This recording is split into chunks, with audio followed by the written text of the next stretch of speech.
I have these dreams sometimes. Sometimes they're warnings, and other times they're just odd. I started noticing that they weren't normal when I was about 8, and I started having the same dream every night. My parents were freshly divorced, and my mom had moved into this yellow house.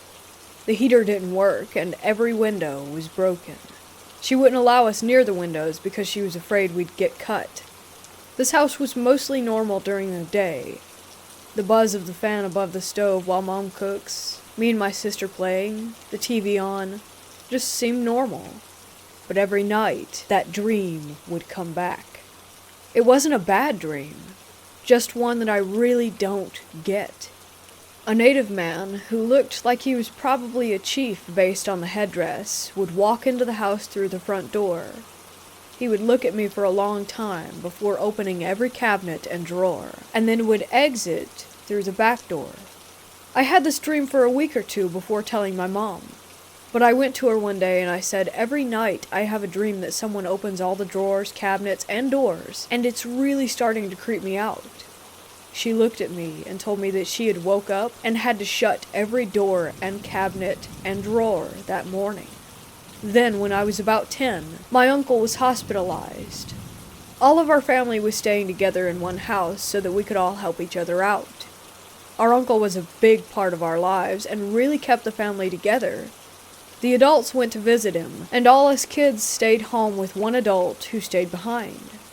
When they came back, they told us very little about my uncle's condition. They just said he can't wait to be back home. That night, I dreamt that I went alone to find out what had really happened.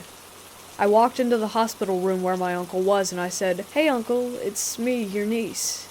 How are you?" And he said, "Who are you? I don't have any family. I don't remember them." I spent the rest of the dream trying to convince him that I was real. It smelled like hand sanitizer and old people. I woke up crying and screaming. I don't know why, but I knew it wasn't just a dream. So I asked my mom and aunt, "Why did you lie to me? Uncle doesn't even remember us." They asked me how I knew. I dreamt another time that my mom was wearing all red. She was so confident and pretty, and I remember telling her in the dream that she looked really nice. And then her boyfriend came out. He started fighting with her, asking why she was wearing that slutty color. "Are you cheating on me? You know I'll kill you if you do, right? Now you know what? I don't want to be with a woman that dresses like that. Have fun being single." I woke back up, and she was wearing all red. I begged her to change. I said, "Mom, something bad is going to happen," because I remembered how much she loved him, even if I hated him. She didn't listen, and a few minutes later I was hearing, "Are you cheating on me? You know I'll kill you if you do, right?" All over again. Things like this stopped for a while. Everything was peaceful, and I didn't read into dreams too much. Until last year, anyway. Last year I had a strange dream that my current boyfriend was in. At the time of this dream, we were only acquaintances. We had just barely met. The dream was unlike any of the others, because I wasn't all the way asleep while I was having it, and I found that I could not move. Other things happened too, but I'll get into that later. The dream starts with me walking to the bathroom because I had to pee. Then I make the decision to leave the bathroom door open because no one is home. I have the quick thought to myself, "Don't leave that door open," but I ignore it. It's gotten to the point where it's time for me to clean up and wash my hands, but when I look out the door as I'm about to get up, I see my current boyfriend. His head is tilted to the side, and he's saying, "She's here." He says it very creepily and matter-of-fact-like, but it doesn't sound like him at all. He continues and repeats himself. I say, "Who? Who is here?" But when I engage in the conversation he's trying to have, what he says changes. He starts saying, "Her heart is here." At that point, across the hall from the bathroom, my bedroom door swings open to show me a little girl. But she's not a little girl at all. She took my voice. I tried calling out for everyone. My dad, my sister, the neighbors. Nothing would come out until I called for my mother. But calling for my mother was useless. She lived an hour and a half away. I woke up calling for her. I figured it was a sign to visit, but we weren't on the best terms. Anyway, around the time Halloween was supposed to be celebrated, my cats started acting really weird in my room. I started feeling uncomfortable staying in there. I couldn't breathe in there after that dream. My cats would scratch at the walls, and sometimes would hiss at my closet for no reason. On Halloween night, I couldn't sleep. I kept thinking about the dreams I was gonna have, so I took NyQuil and passed out in a record 17 minutes. I figured I'd be asleep all through the night, but I woke up at 3 a.m. I saw someone standing next to my closet. It looked like my mom, but I wasn't sure. I shut my eyes and refused to open them because I was terrified. When I woke up, without telling my mom anything about what had happened, I asked her what she had dreamt of, and she told me, "I dreamt I was standing next to your closet. Something's not right about that closet. Maybe you should come visit for a while and give yourself some space from there." I want to make it very clear, I never told her anything about this closet. I didn't tell her that I saw her when she dreamt she was there.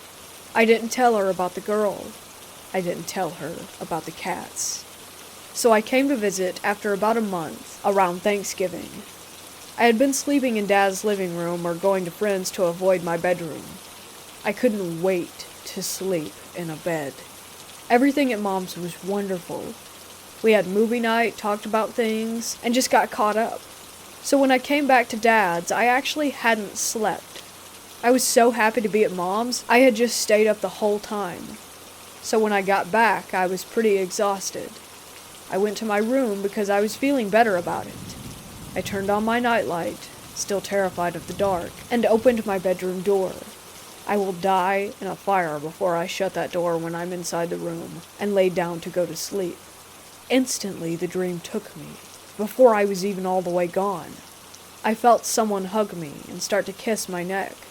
It felt like someone I knew, and I wasn't bothered by it. But the second I relaxed into the hug, it got tighter and tighter until I couldn't breathe. I realized my nightlight wasn't on anymore, and the faint glow from the hallway wasn't much. But it was enough for me to see the closet door open and these odd creatures come out. Short, undefined. Any lines that defined them were just white lines on their shadowy bodies. I felt that they were going to hurt me, and again I was terrified, but I just woke up, and then it was over. I looked over though, and I realized that my closet door was still open, and my nightlight was off, even though I had shut that door and turned the light on beforehand.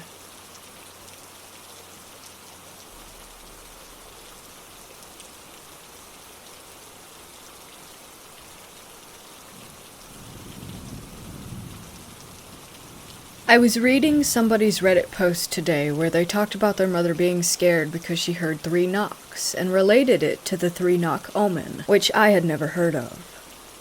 I decided to do some research on it, and apparently there's a superstition around hearing 3 knocks because it's supposedly followed by a death in the family, or someone that's close to you. That has happened to me. A couple years ago, I went to a mountain resort in California for a little over a month, and stayed with my sister and brother-in-law who lived there. Around the same time when I came, they got a new roommate. He was a nice guy, maybe in his late 20s, early 30s, an ex-alcoholic, but overall, just a really great guy. I spent a lot of my summer going on hikes and playing video games with him and my brother-in-law. And I would say that I got to know him pretty well, but not as well as my sister and her husband did. The roommate, Jack, had lost a close friend a year or so before when he got drunk and decided to fall asleep outside in the middle of a snowstorm, which apparently happens more often than you would think.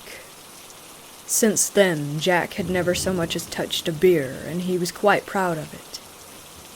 Anyways, it was around my 3rd or 4th week there, when my sister and I were watching The Babadook, and it was pretty late at night, around 1, maybe 2 a.m. The movie ended, and she was going to let me sleep in the room with her since Jack and her husband were out camping or something, but I don't really remember what they were doing. It was silent in the house, and all the lights were off when we heard 3 loud, distinct knocking sounds. I asked her if she had heard them, and she said yes, but it was probably just the dryer making noises upstairs. It was a fairly new dryer that didn't make any sound. Maybe around 10 minutes later we heard the same 3 knocks again, but my sister wrote it off to the dryer being noisy once more. It didn't sound like a broken dryer, since it was 3 obvious knocks, though. I don't want to go too far into the history of the house or anything, but it was definitely haunted. Things would randomly fly off of shelves, and the lights would randomly turn themselves off. Also, some of the furniture that the house came with had what we thought were blood stains. I wrote that night off to the spirit in their house messing with us since we were watching a scary movie, up until today, when I put everything together. 2 days after I left, they found Jack dead in his room upstairs. They said he drank himself to death, which was surprising considering how proud he was of getting sober. Maybe the death knocks were real, or maybe not. Maybe it was all just a coincidence. What do you think? Also, I should probably also mention that he had a bad liver from his previous drinking problem. I don't really know how that works, but I guess one night of extremely heavy drinking did it for him. I didn't push for more information about his death since it really shook my sister up. All she said was that he drank himself to death. Disclaimer. In no way am I saying that death knocks are 100% real, or that if you hear them, a family member or friend will definitely drop dead. As for the furniture that we thought had blood on it, it might not have been blood. Maybe it was just an odd-colored stain from where something had been spilled. I'm not saying that I'm sure that Jack's death was related to anything that happened in the house.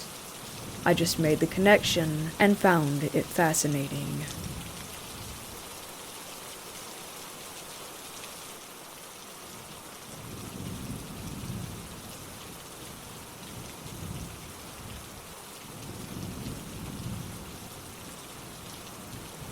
I live in Eastern Europe. Well, more specifically in Romania. You may have heard stories about those gypsies and witches that live in my country. Most of them are just pretending to be something that they're not. This is the story of a real witch. My grandmother used to live in the same village with a witch. I don't know if the witch was a gypsy or Romanian, but it doesn't really matter. She lived for so many years that no one actually knew her age. This woman claimed to be a witch, and she also claimed that she had this demon who served her. She used to talk about the way that she sold her soul one night in the forest while performing a ritual. In return, she gained powers and the help of a demon. She said that she couldn't die until she convinced someone to take full charge and responsibility of her duty as a witch and sell his or her soul to the darkness as well. She had, I believe, 3 daughters, but people said that their mother's behavior scared them away. They moved to Bucharest and never returned to the village. Now, you'll say that she was most likely a crazy old woman, but no. A lot of people heard strange noises coming from her attic, and she agreed that the sounds were made by her slave or demon. People, even though they were afraid, asked her to solve their problems and gave her money for it. No one ever complained about her work. No one. Everything was put in place, no matter how difficult the task was. Also, people witnessed a lot of hard work getting done overnight in her yard and garden. Stuff that she wasn't able to do alone. Unfortunately, I don't know if she's still alive. I have one more story about a witch. My grandmother met a woman on her way to work. This woman asked my grandmother about the witch. She wanted to know where the witch lived. My grandma gave indications, and then asked her why she was going. She said that a thief broke into her house and stole all of her savings. She wanted her money back. The next day, my grandma met the woman again. She carried a bag. My grandmother asked her what happened. She said she went to the witch and received the promise that she was able to find the money on the table when she returned home. The witch asked in advance for half of that money. The woman agreed. It was better than nothing. Things happened exactly as the witch had said, and she carried the promised money in the bag on the way to the witch's house. One more story is that a woman fell in love with a married man. She went to the witch and told her that she wanted that man. The witch asked her if she wanted the man no matter what the consequences were, and she said yes. In less than a month, his wife fell ill and died. He remarried. He got married to the woman who had indirectly killed his wife. That's why she was seen as a powerful witch. As a real witch. She had some supernatural powers.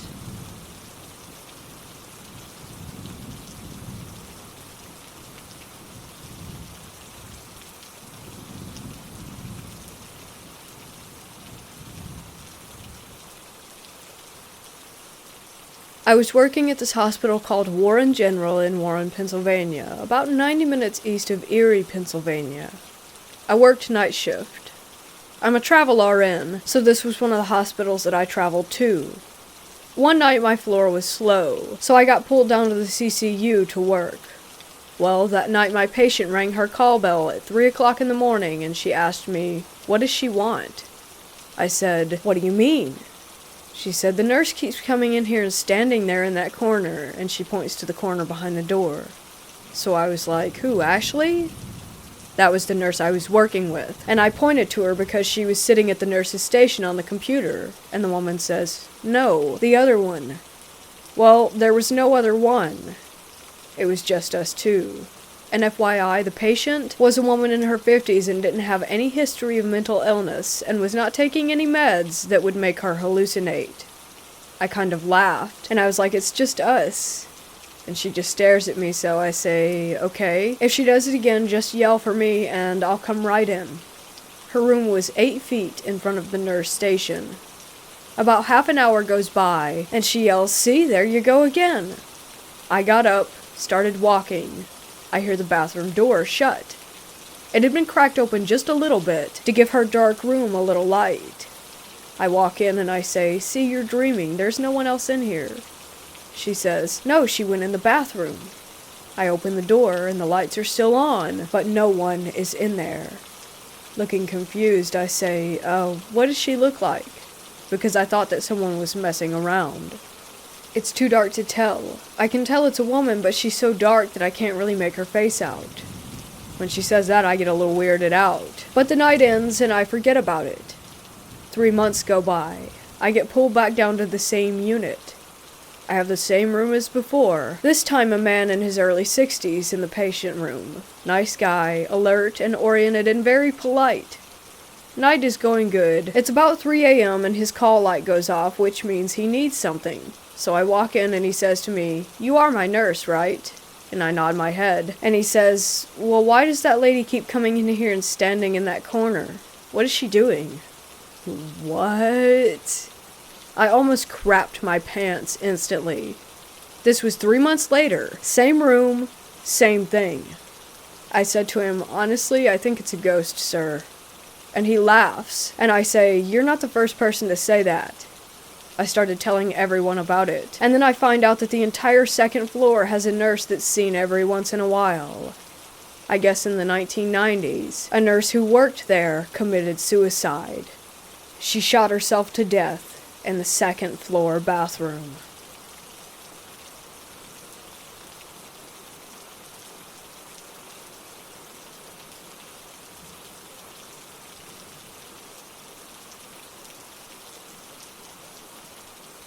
My family on my dad's side have many stories of witches. I don't know if this will sound real to you, but my family has always told these stories.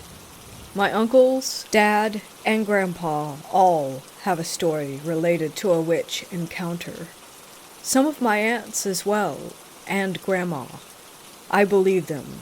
and am here to share their stories. My dad's family come from a small ranch in Mexico. The ranch is really huge, so huge that basically all of my family lives there.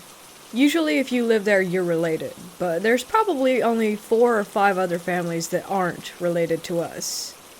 Once my uncles were getting ready for a party. They were young at the time, maybe early 20s. The party they were going to was at another ranch. My uncles used to party a lot. Sometimes they would come back very late. Actually, that was usually the case. They got ready and started heading out. It was very dark, but they didn't care. They got to the party and one of my uncles, Steve, saw these 2 girls away in the corner. He saw them and said that they were very beautiful. They had light-colored hair and light skin. Being in Mexico, it was really rare to see a girl like that. Steve then elbowed my other uncle, Andrew.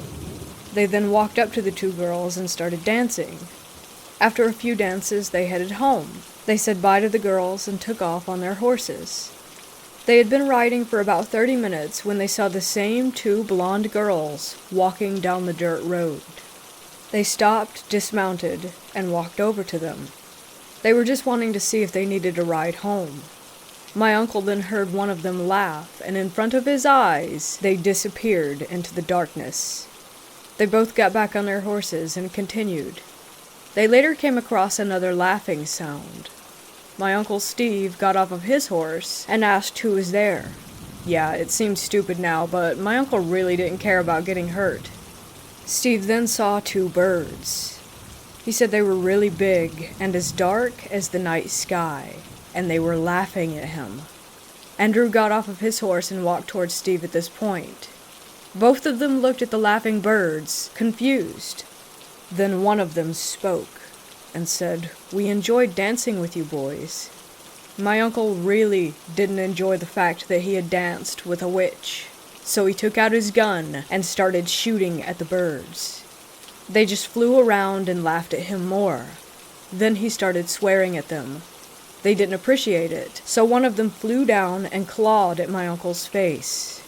He only got a little scratch, so thankfully he was okay. The birds took off, thanking Steve for the dance still and saying his name.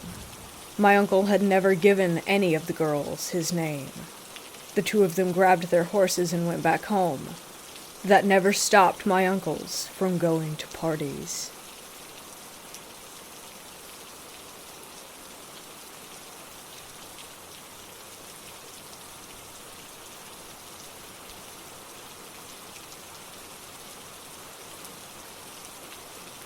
I do believe in the paranormal. Not routinely and not as an explanation for everything, but I definitely believe that some things just can't be logically explained. I've dabbled in divination for the past couple years, which has led me to notice more universal symbolism and omens. Recently, I've seen some weird ones. I was driving around my area the other day and passed a funeral procession twice. It struck me as sort of unsettling and out of the ordinary. I drive around a lot, and I don't usually see funeral processions around just randomly. I was a little bit anxious by it, especially so when I passed the hearse itself, but I pretty much brushed it off. That same day, I was pulling into a drive-thru at around 3 a.m., and a black cat came out of seemingly nowhere. It strolled in front of the car and continued walking into nothing. It felt very rare to see, since I live in a well-populated suburb that doesn't usually have animals roaming about. This morning, there was a black cat watching my window on the windowsill of the house across from mine. As I looked at the cat, it began to thunderstorm. I know it all sounds really small and maybe a touch overzealous, but I couldn't help but feeling odd about these things because of how out of the ordinary that they felt, and silently spooky.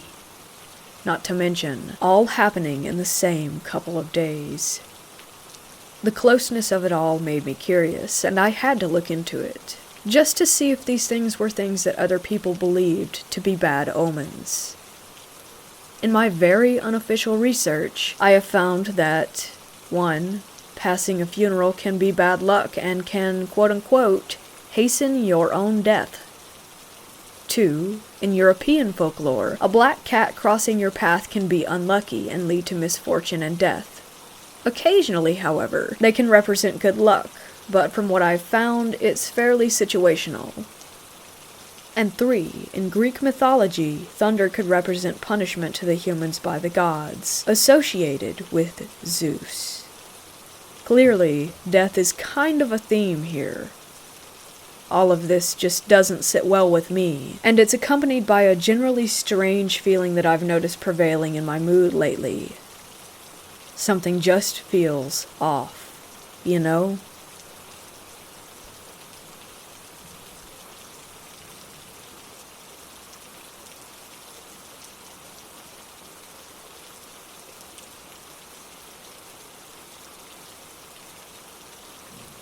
A couple of years ago, I worked at a hospital as security, and part of security duties for the second shift was to lock all doors downstairs in the basement of the hospital.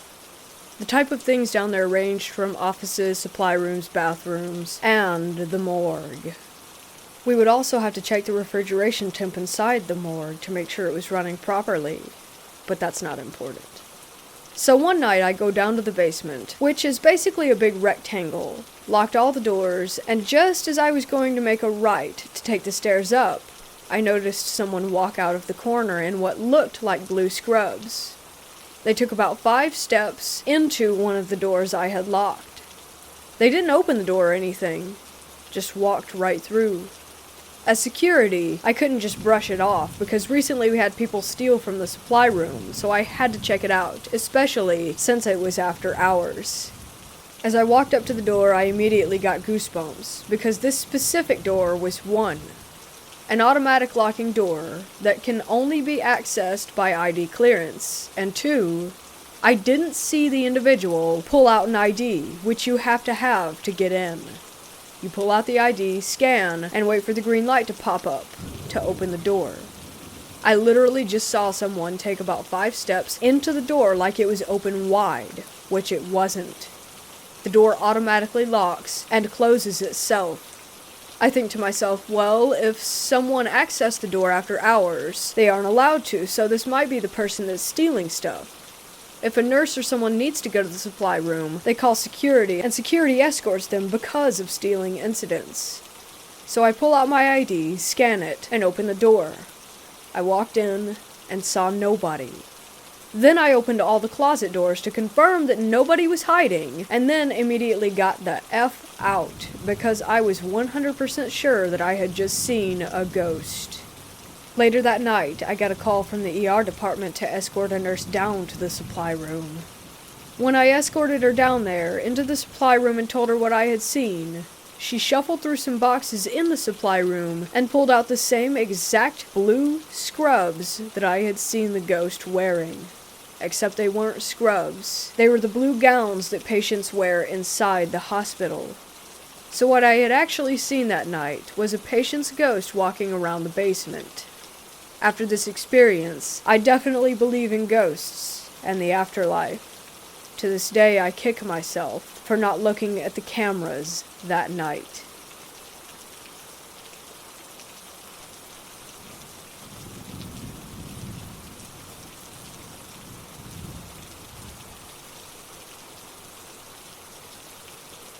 There has always been folklore around black crows and their cawing that my mother has always believed in. I've always been in love with anything creepy, so I bought into black crows aesthetically, but never actually believed that they served as an omen for death, as they're commonly known for. That was until I was told this story later in my life. My mother is from Central America and was born and raised there, only moving to the United States around 2000. She's always been superstitious. She would tell me when I was a kid to be careful around crows. Try not to let one fly in my path or disturb one, because they symbolize death and can predict it if someone in your life is about to die. I was just a kid, so again, I never really believed any of that and just promised to follow these rules to please her. It was still hot and sunny out when I was beginning elementary school, and my mother and father were at home painting our back deck as we had just moved into a new house. This was the first house that we lived in since my mother moved from Central America to the States. All of my mother's family were thousands of miles away from her. She was always worried that something would happen to someone in her family while she was gone. My father was on all fours painting the deck, and my mother had come outside to give him a drink when a black crow swooped down right over my father's head. My mother immediately began to panic and cry. Before my father had a chance to ask her what was wrong, the home phone rang. My mother picked up the phone, crying, and burst into Spanish asking, "Is it Dad?" and "What happened?" before she even knew who was on the other side of the call. It was my mother's family calling to tell her that her father had indeed just passed away. I came home that evening and my father explained that my grandfather had passed on, but he didn't tell me of the crow story. When I was a little older, my mother had told me the story and my father confirmed the order of the events. That story is so strange to me, and ever since then I, too, have been wary of crows and their presence in my life. My mother said that she just knew her father had died in that moment. When the phone rang, she knew she was getting the phone call. I find it interesting that the crow flew so low over my father, perhaps directly symbolizing that a father figure in someone's life had passed away. Where I live, around that time of year, a crow should have been nowhere in sight. There had not been any around that day, or for months even. All of it is just a little too bizarre and creeps me out to this day.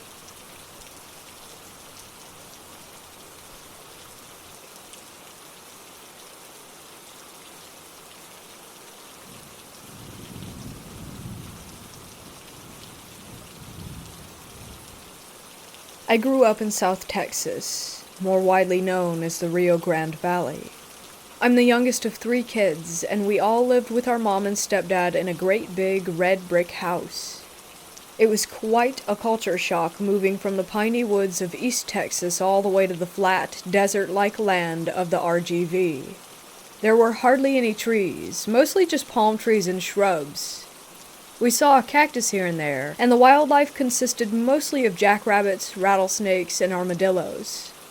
When we started school, we learned quickly that the people were superstitious, to say the least. I was in the 2nd grade when we moved into that house on Jackie Street, and right from the beginning I felt uneasy. I used to be a happy-go-lucky kid with nothing to worry about. I made friends with all the neighborhood kids, and I even became best friends with a girl who lived directly behind us. She had the most superstitious family out of anyone that I had ever met. She was the oldest of 4 girls, and their mother was very overly protective, at least in my eyes. She wouldn't let them watch Harry Potter because it was associated with witchcraft. They went to church 3 times a week, and they didn't even celebrate Halloween. All that being said, the mom loved to tell ghost stories and Mexican folklore. It was the one cool thing about her, and the thing I loved most about visiting their home. One night, she told us the story of the Owl Witch.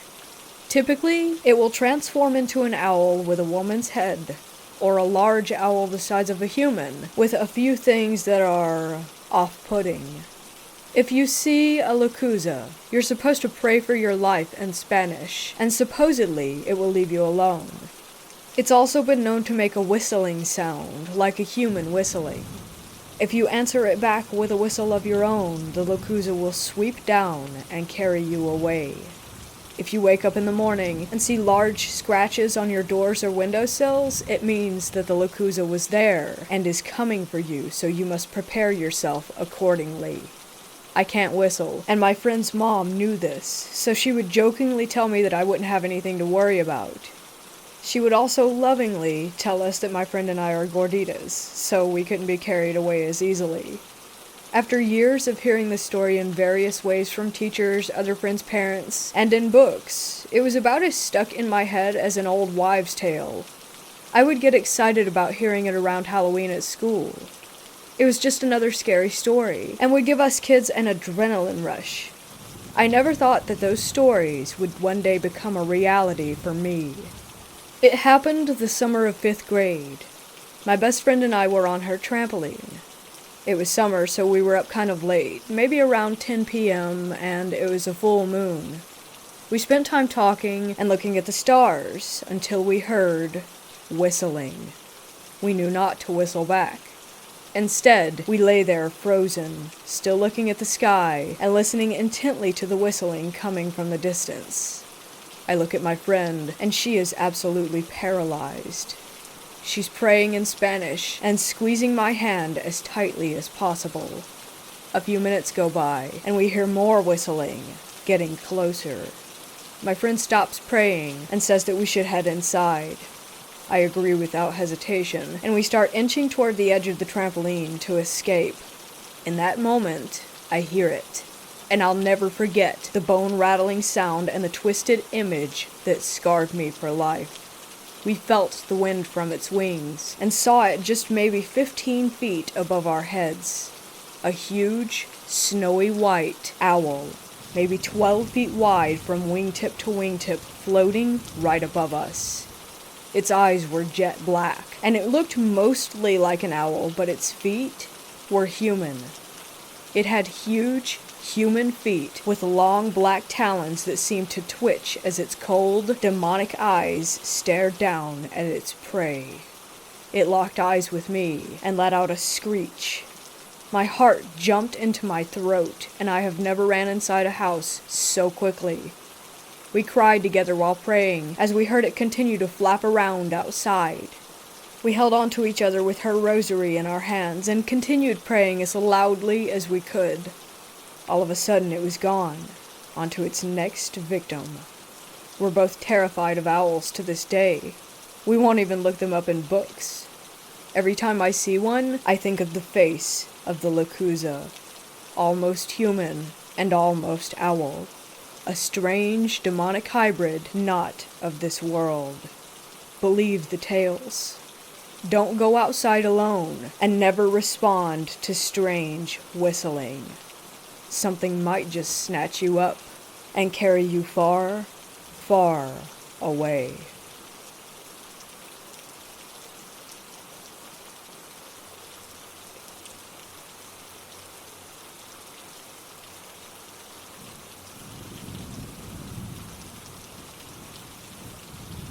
Once a year, my parents go on a vacation together somewhere in the U.S., usually to the Bahamas or to Florida. They leave me in charge of the house with my dog and like for me to check on my Nana, who lives in our basement. My dad likes to take part in this weird golfing competition with his friends, where if someone wins a certain amount of holes, they get to take home this creepy doll as sort of a trophy. I don't get why, but I guess it's just some running gag. Well, my dad won the competition, and he brought it home before he left. I'm not at all scared of dolls. In fact, before he left, I slept with it beside me as a joke. It was basically an old baby doll with a missing eye and a brown dress. I don't know the origin of it, and didn't really bother to ask. November rolls around, and my parents leave for their vacation. Everything goes normal for a while, but then things start to get weird. Because I'm the stereotypical little brother, I put the doll on my sister's bed, who's in university, and took a picture to send her as a joke. She hates dolls. So I leave the room with the doll still in there and head to my room just to send the photo and move on with my life. A few minutes later, I hear a massive bang. I jump, startled, and go to look out into the hallway. My sister's bedroom door has slammed shut. Now, our hallway has no opening windows, and there wasn't any sort of draft. Even if there was, that bang sounded forceful. A little on edge, I open her door and see that the doll has fallen face forward, even though I left it sitting upright. I thought it was weird, but brought the doll back into my room and moved on. That night, I'm sleeping normally in my parents' bedroom. I have to sleep in there while my parents are away because I need to keep an eye on my dog, and she refuses to sleep anywhere else. I wake up suddenly in the night, which is odd. I usually sleep all the way through the night. I check the time and see that it's around 3 a.m. This immediately scares me because I read that it's the witching hour. I glanced over at my dog, and she was awake too, with her head up. Also strange. I put on my little puppy voice and ask my dog if she needs to pee, but she just stares back at me, then looks to the closet. I look to the closet too, and see that it's open even though I remember shutting it before going to bed. I quickly turn the lamp on and get out of bed to close the door. I don't even bother looking inside. My teenage brain still thinks a ghost is more likely than an intruder. So I get back into bed, scroll on my phone a bit, until I fall back to sleep. I wake up the next morning as usual to feed my dog, but when I go out into the hall, I see my bedroom door is open. I always close my door when I'm not in there. Now, it was still dark out because I have to feed my dog around 6 a.m. or she throws a fit. I look inside my room, turn on the light, and the doll is on the floor. I left it on my bed. I remembered last night and am now feeling paranoid, but again, I just put the doll back on my bed and leave, deciding just to have my door open. After feeding my dog, I went back to bed to sleep a couple extra hours. That's when the most frightening thing happened. I was woken up by a loud banging sound, loud enough to wake me up, the heaviest sleeper in my family. I quickly got up and ran downstairs, my first thought being maybe my Nana had fallen in the basement and was banging for me to help her, but when I got downstairs I realized that the banging was coming from my balcony door. I saw the glass shaking, as if something was hitting it from outside. The banging was so loud that it was shaking the counters. The strangest part is that my dog was just standing in front of the door staring at it, and she's the type of dog who will start barking if a mouse farts. I'm really shaken up at this point. It's completely still outside, no wind at all. I text my parents and tell them what's going on. As soon as I do, the banging stops. They tell me it's probably nothing to worry about. I went downstairs to see my Nana, but she had no idea what happened.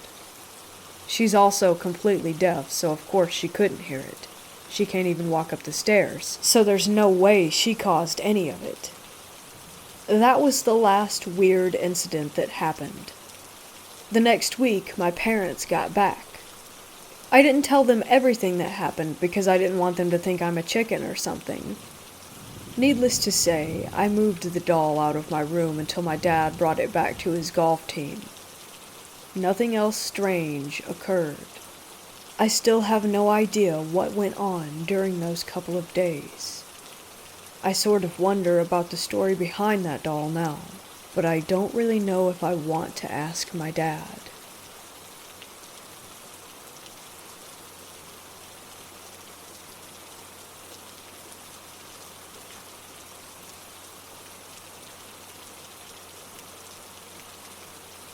My grandparents died about 10 years ago. They both died peacefully of old age and left an old house in a countryside. That house has a lot of great memories. My best Christmas and birthdays. Despite that, recently I've started having nightmares that would always have the house in them. Sometimes someone's chasing me, other times there are ghosts. It's always basically a horror movie scenario. Being religious, I thought it was about time to visit my grandparents' graves and light a candle.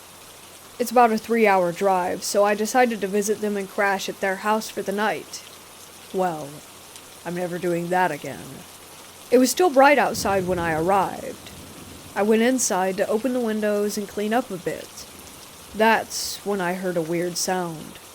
It was as if someone was walking in the room, but no one was there except me.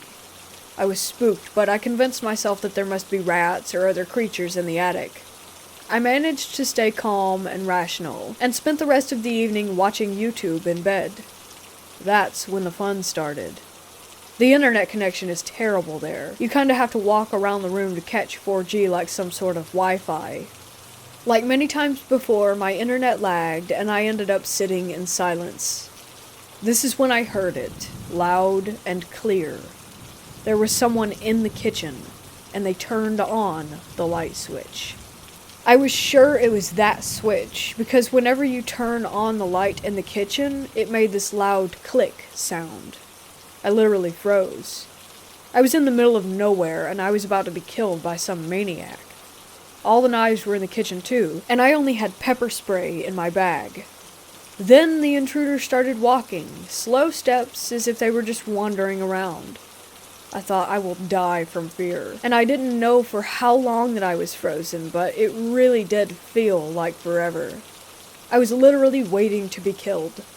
I don't know how much more time passed, but it was long enough that my muscles started spasming from being so intense and not moving. I gathered all courage, hoping that the intruder had left, and somehow managed to go to the kitchen. The light was on as expected, but the person had already left. I ran to the door, expecting to see it wide open, but to my surprise, it was shut down and locked, as I had left it. There was no sign of entry. I'm never going back alone.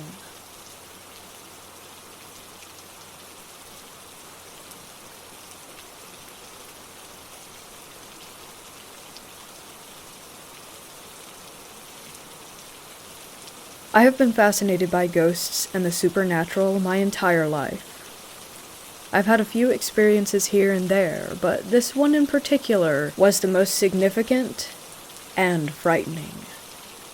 First, some background. My dad's side of the family is Native American, and some have a deep suspicion of owls. They're considered evil omens. Anyways, my grandmother was very, very attuned to spirits. She had the so-called second sight. She had a whole wealth of stories about her encounters with the paranormal, who she passed on to my aunt. But anywho, this next bit is relevant.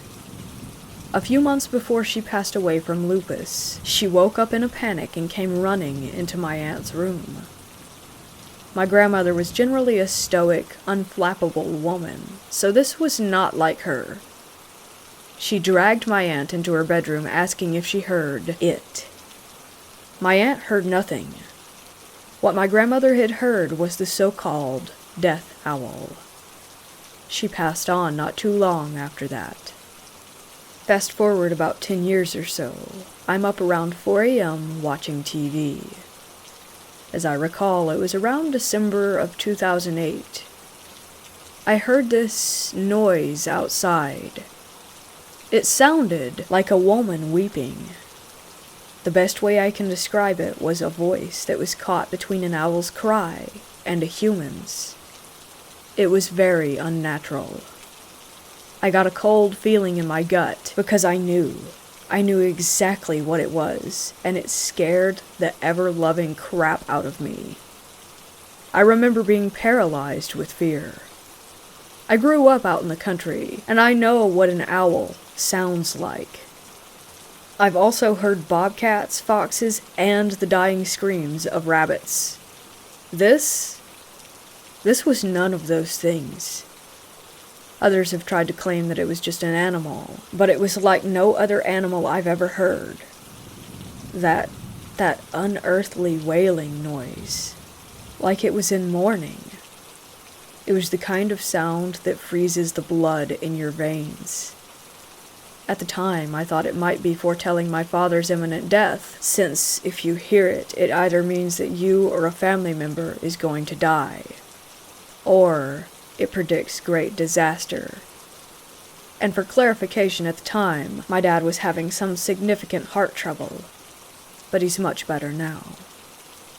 Now comes the twist. On April 9th, 2009, a huge wildfire swept through my area.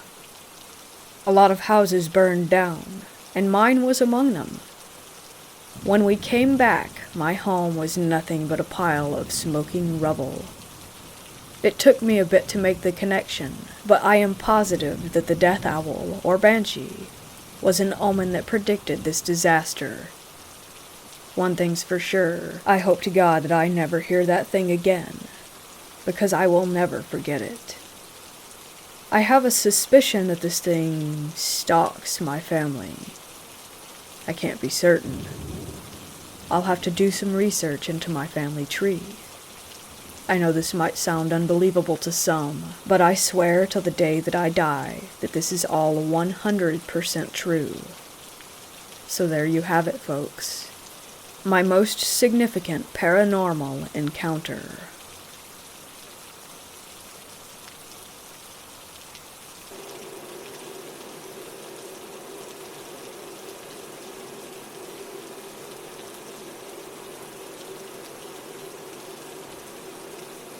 This story took place in the mid-2000s in Malaysia, when the Nokia 3310 was still a thing and teenage idiocracy was the ruling personality. I was only 14 at the time, and while introverted, I had a group of friends who were mostly in their late teens and early 20s. While this may seem unusual, it is somewhat common for Malaysian teens to have friends with considerable age gaps. One day, this group of friends decided to visit some abandoned flats and condos from a failed development project. The reason? They wanted to try their hand at ghost hunting. Not wanting to be called a coward, I naturally took up on their little excursion. It was planned that we would visit these supposedly haunted buildings on a Thursday night. The night rolls around and there we were, 20 people, including myself, arriving at the abandoned flat. The flat, darkened by grime with windows missing, presumably detached by junkies to be sold for some small change, loomed over them. Group by group, we entered, flashlights drawn. As I recalled, it was around 10 p.m.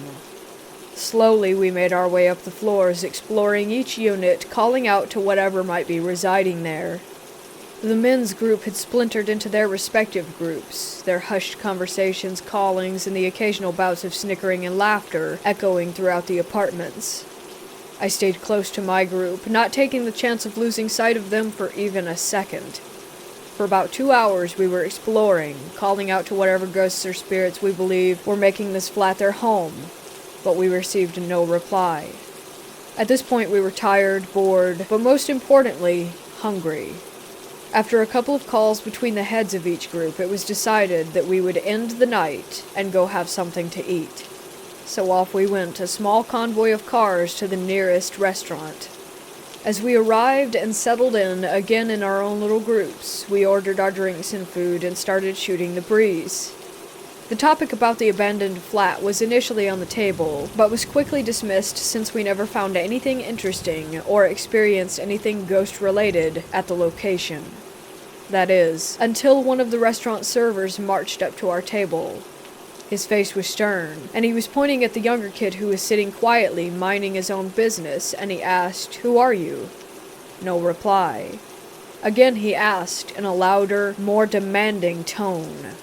At this sudden outburst of questioning, we were all stunned, and had our focus to this server and that kid who was still keeping quiet, with his expression blank.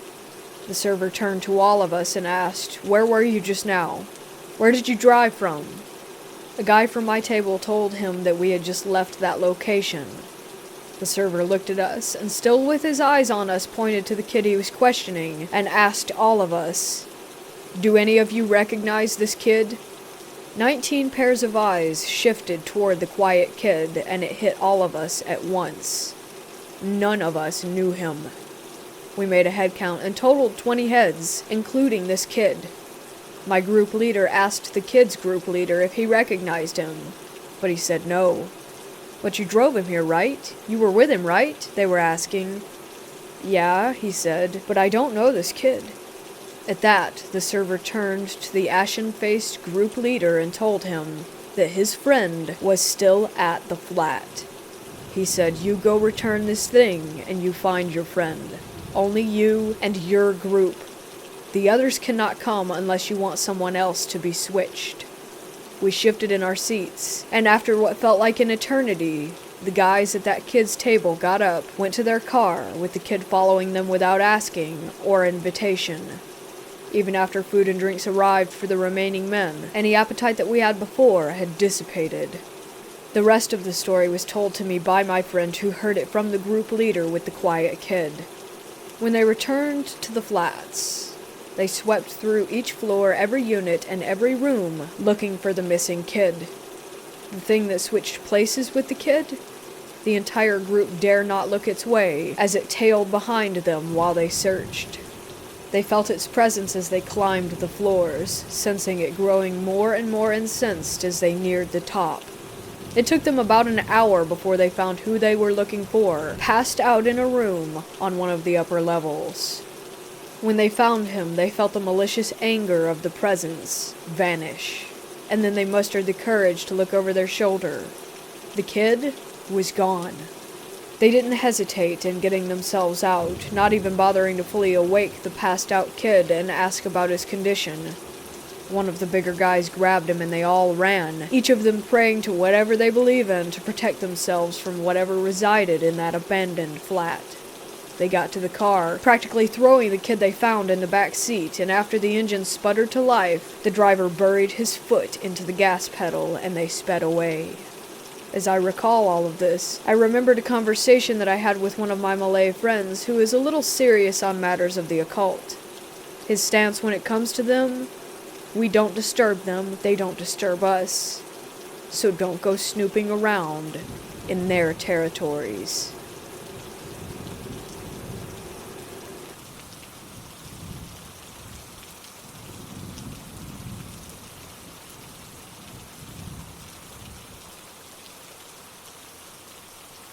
I want to start this off by saying that I only talk about this because it's part of my healing process and helps me to deal with the trauma of losing my infant son.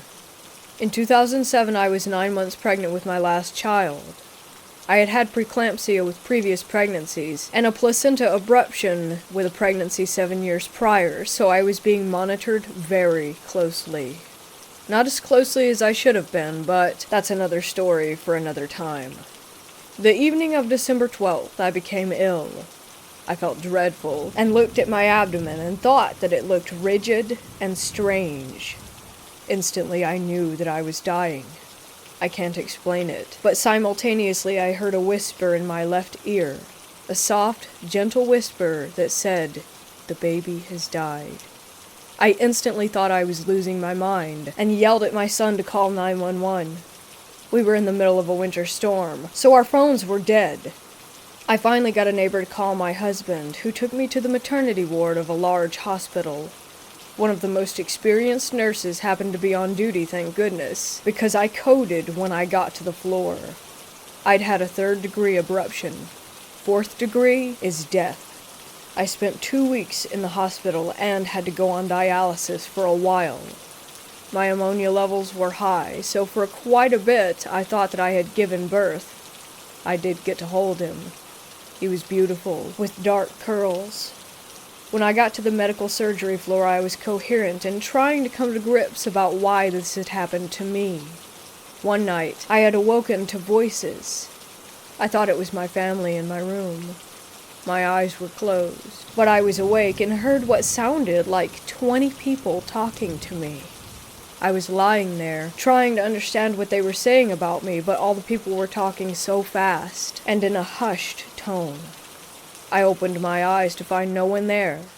Not one soul. What scared me was that as I opened my eyes, one person said, "Shh." A second person said, "Shh." Then there was a collective, "Shh." I was terrified, in a dark room with the door shut, and I had a hard time moving around because of my emergency C-section incision. I started calling for my husband. He didn't answer. He would often sleep on the floor, beside my bed on a pull-out sofa chair. Suddenly, a small, olive-toned girl of 6 or 7 appeared beside my bed. She had 2 curly ponytails, and was dressed in 1970s type clothing. I could not see her eyes. just dark shadows. She pointed to the other side of my bed and said, "He's over there." My husband had been on the left side of my hospital bed and was asleep. I turned back to face her, and she was gone. Having that experience in the hospital helped change my insight about death. I know that I will see my infant son again one day. I also think that the people's voices I heard may have been people that had passed away at that hospital, as well as the little girl. I felt no threat at all, but was frightened because this was so unexpected.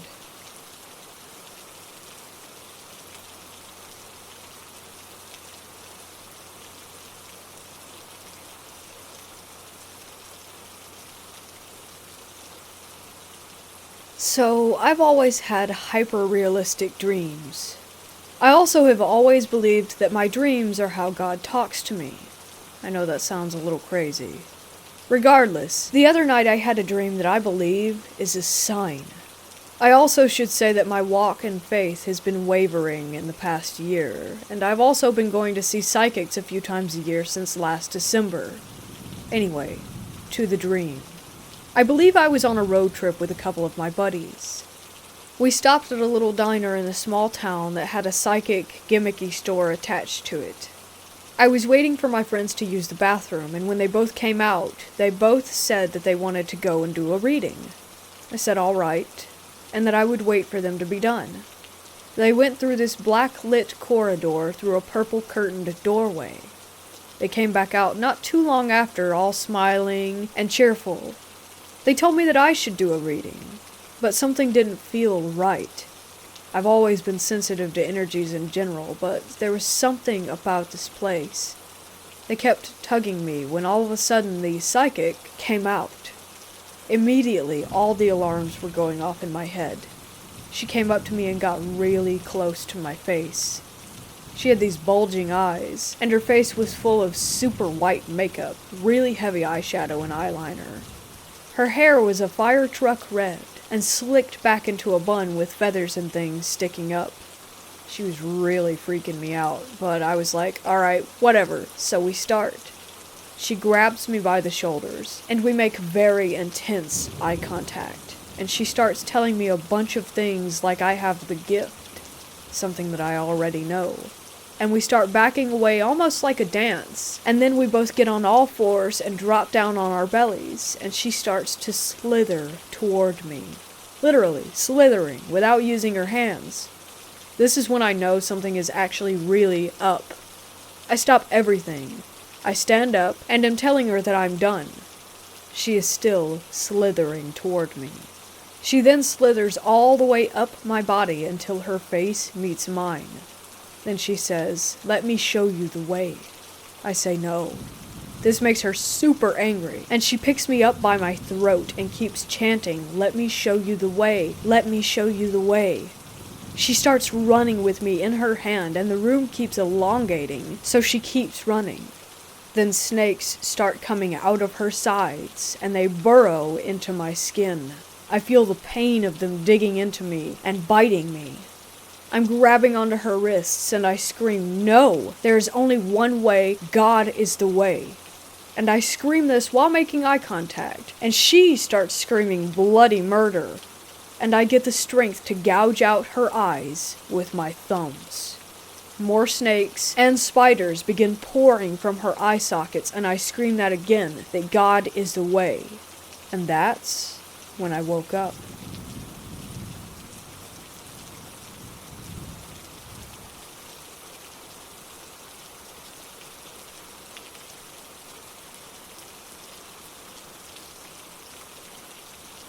Setting: hospital, medical surgery floor. Profession: staff nurse. This happened yesterday, and I have 2 nursing students as living proof. We basically carry those indestructible Nokia cell phones around at work. If you hit the call bell, they ring to the aide's phone first, then it bounces to my phone. Yesterday, a call bell came in from an all-female room. My phone put itself on speakerphone and answered itself. A male voice repeated on a loop with a 4 to 5 second delay, "Are you there?" At the time, I was giving a report to 2 nursing students, 1 male, 1 female. The incident happened after we had just started talking about near-death experiences. We all went white and got goosebumps. The female student said, "Well, you're haunted." It was unbelievable. The male student calmly said, "Yes, we are here." This had never happened before. Those phones don't repeat. Absolutely amazing. I went into the room later and opened the window and told him he was dead and that he needed to move on. What an experience for the students. This has never happened to me before, but I hope it happens again, and that I have the courage to do what the male student did.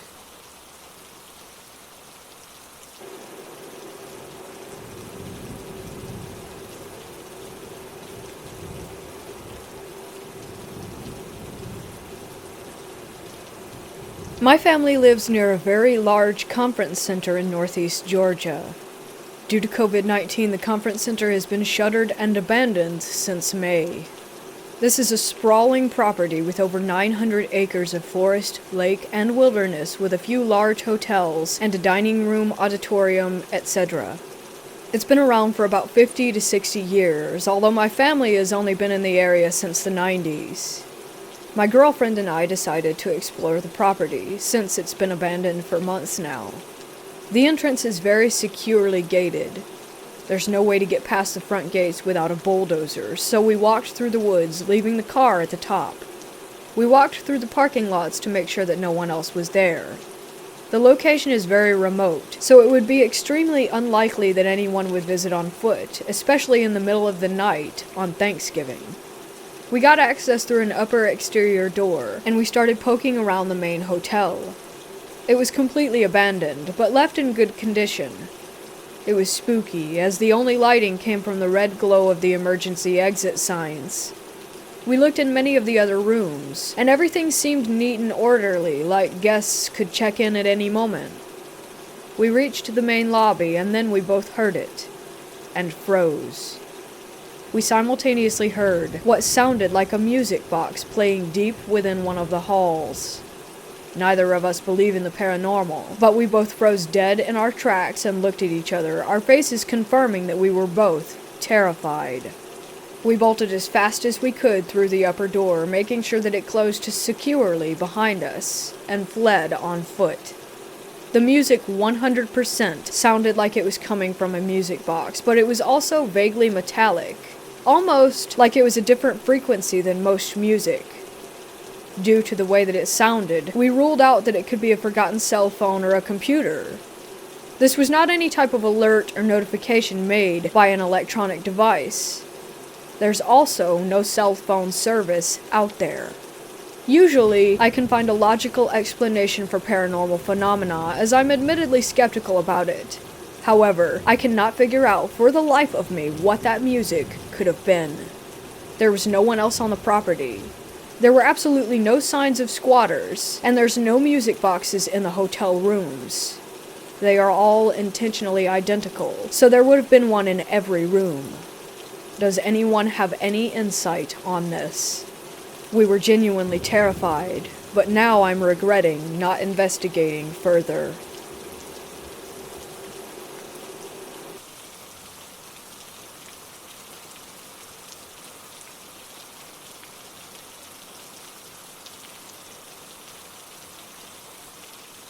Honestly, I don't think I've ever experienced paranormal activity in terms of seeing something. But ever since I was a kid in my childhood home, I was really scared, almost traumatized of seeing something or hearing something in the dark at night. No specific reason for it. I would just stare at the door frame of my room, which was always opened at night, and wait for something to show. I never even liked horror movies, and even now at 21 I avoid them because I know they freak me out, so I don't believe that the fear came from the movies. The thing is, I moved to a different city when I was 18 years old and changed a few apartments until now, and in every single one of them, I felt chills. Everything is fine. And then comes a certain time of night when it's like the energy in the room changes, and I have a feeling that someone is watching me. I always believed that if I could convince myself not to believe in spirits or that the paranormal is real, then I can escape from that, and nothing weird will happen to me if I don't believe or give it attention. Am I right? But here we are. I started to think, what if the cold, watching feeling and fear I get every night is related to some childhood trauma that I might not remember? Fast forward to today. My boyfriend and I moved back to his parents' house after the lockdown. We have a separate upper apartment for ourselves, and no one but him ever lived there. We have spent so many months and nights here before, and really the apartment never gave me any chills. Until the last month or so. So lately I have this really bad vibe in this place, especially at night. It can be dark outside around 6 p.m. or 10 p.m. and everything is super. Then there just comes this time, after midnight, when the air in the room changes and I feel like something negative has entered. The whole energy is negative, and the feeling of someone looking at me returns. Most of the time I'm scared to have my eyes open, that I might see something. He doesn't feel the same thing and says it's because of the stress and anxiety. And true, it might just be paranoia, and I'm going crazy. But I had several nights when I really did feel like something was messing with me. I would wake up with the sensation like someone had pushed me, and my boyfriend was dead asleep. I would have sleep paralysis and again would have a feeling like someone is poking me and hear banging noises that weren't there. I was sleepless for a few nights, and then I started taking Xanax just to make me fall into deep sleep to get some rest. When I am able to sleep, there's that time before falling into sleep when I feel the most vulnerable because of the dark and the dead silence. There are radiator noises and downstairs noises, which, by the way, are loud footsteps even in the middle of the night. And sometimes I would ask them if they were awake at the time, and they said they were sleeping. But still, I kind of comfort myself with the idea of it just being normal house noises. The worst thing is going to the bathroom at night. I have bladder issues, so it's normal for me to go at 1, 2 a.m. Don't know why, but I noticed this pattern. And often, I'm just terrified. I use my phone as a flashlight and practically run there. If I can hold it, I do, because that's how scared I am of the negative energy in the air. I'm so afraid of seeing a shadow or a face staring at me. It's like I know that something is present, but I'm unable to give it shape or form. Sometimes it's like I can sense someone's breath on my face. Never thought I would write something like this because it is the opposite of ignoring the problem and convincing myself that I am imagining. But I'm not sure what to do anymore. Every night I lay in my bed, and in just moments, the air in the room switches to negative, cold, and spooky. I can't live like this.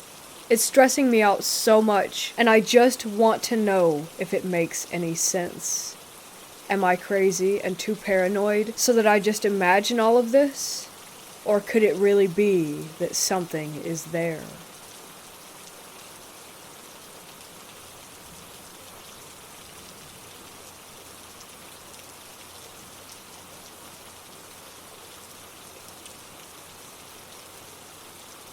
Back in the early 2000s when I was a kid, there was a deserted section of the local hospital waiting to be torn down and rebuilt. My friends and I thought that it would be a fantastic idea to climb onto the roof and practice our parkour skills. After about 30 minutes, one of my friends stood on a skylight and it gave out from under him. He only just managed to grab onto the ledge, which stopped him from falling in. Myself and my other friend then rushed over and grabbed his hands to start pulling him up when we noticed a little girl standing on a chair directly in the moonlight, looking up and waving. We pulled our friend to safety and quickly looked back over the side to find that the little girl was gone and the chair was on its side. We all left pretty quickly after that. All of us were shocked. We later discovered that that part of the hospital was used to treat burn victims, and a 6-year-old girl had once died there.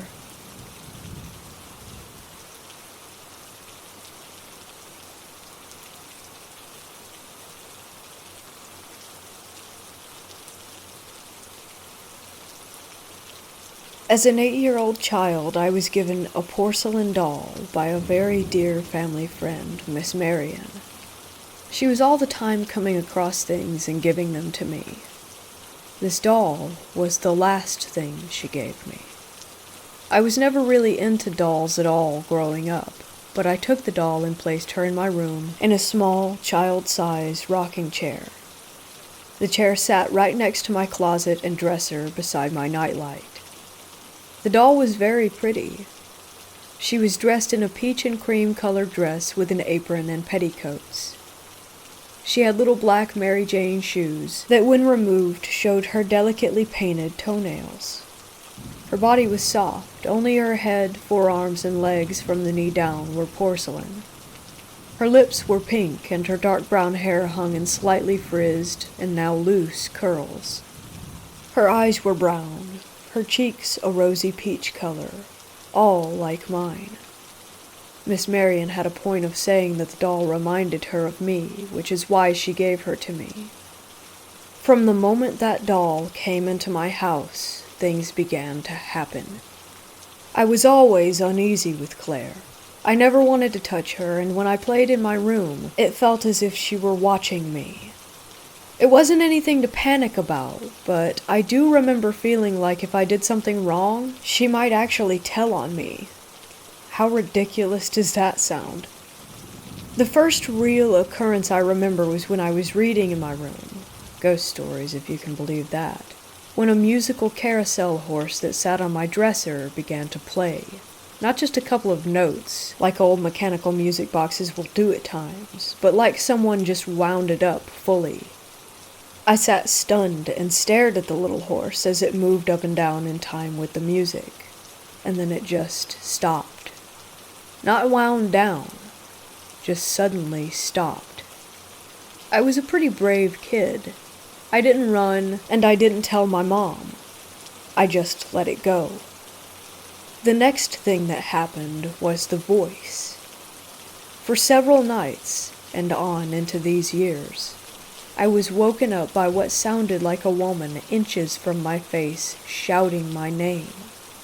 I would jump and sit up and find my room empty. Those happenings died down after a few months. She then started to plague my little brother with the same thing, and now that he and I are grown and gone, she's moved on to my dad.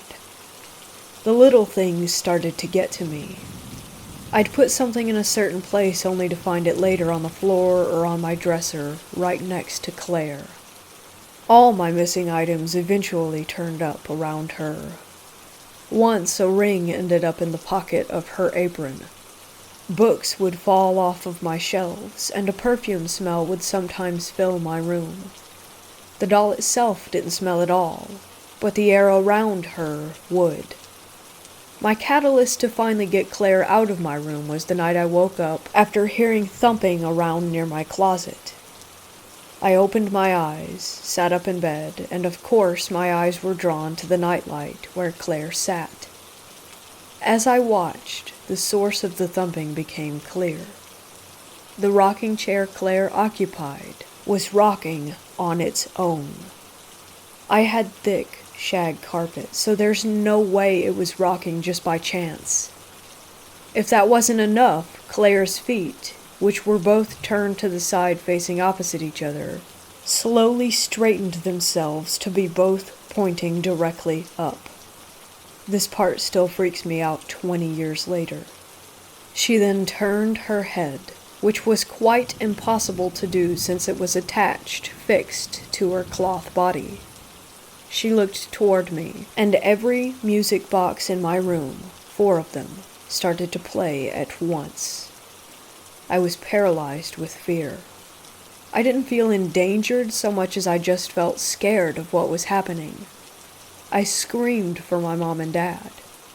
The music stopped, But Claire maintained her gaze in my direction. And this is why I hate dolls. Even after that, I couldn't get rid of Claire totally. I ended up stuffing her in a box in the back of a storage closet. She's still there as far as I know. So is the woman who now screams my dad's name in the middle of the night, and not in the kinky way. While I think she explains some of the oddities that happened in my parents' house, I don't think she's the tie to it all.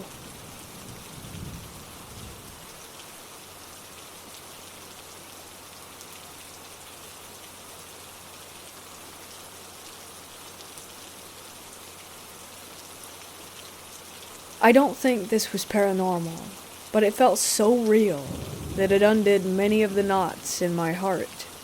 My father passed away 21 years ago, when I was 20 years old, leaving behind his mother, my grandmother, wife, my mom, and a daughter, me. 2 years before his death, my father had urged my grandmother to sell her small home and shift with us so that we could look after her in her old age.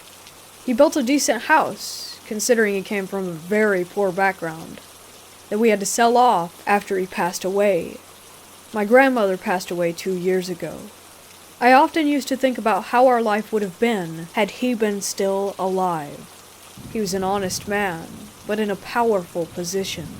When he passed away, I was still in college and unmarried, with no exposure to the outside world. Had he been alive for a few more years, I could have used his guidance to fulfill my career plans. He was the only earning member of the family. After he passed away, nothing remained the same. We all struggled financially, emotionally, and ultimately physically. Then I got married to a verbally, financially abusive man. But I saw this dream only yesterday, never before it. I had not been thinking about him or of any of my difficulties before I went to bed. In the dream, I was in my grandmother's house, which again we had sold 23 years ago. She had passed away, but my father was alive. He was sadly looking at the empty house from his childhood. I asked him what he planned to do with the house. He said he would probably sell it, but he sounded very sad as he said it. Then I suggested if we should keep the house and just rent it out. This way, we could return to it whenever we want and have a financial backup too. My father said that in the face of financial difficulty, we have a bigger home to fall back on. But he seemed relieved that he didn't have to sell his childhood home. When I woke up, I realized that it had all felt so real, as if I had lived an alternate life. It was what life could have been. I cried, but I also felt that I had been lucky to be able to live in that life. Does anyone believe in alternate lives here? Do you think my soul had made a trip to an alternative life somehow?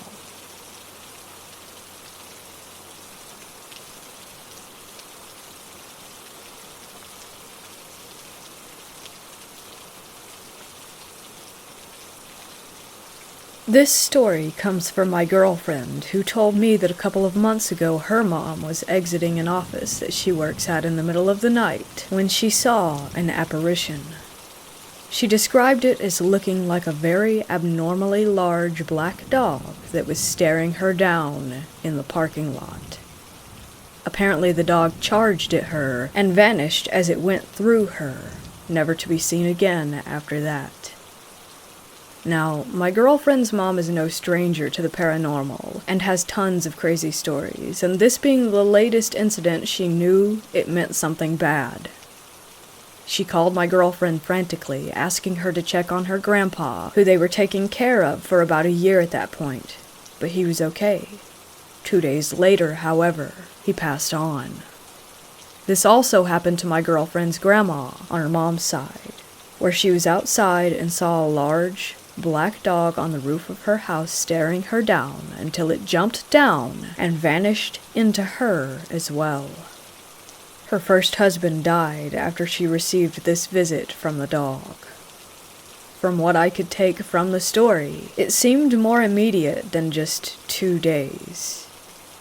It was the first I've ever heard of a large black dog figure appearing, and a few hours later my curiosity led me to searching for similar experiences online.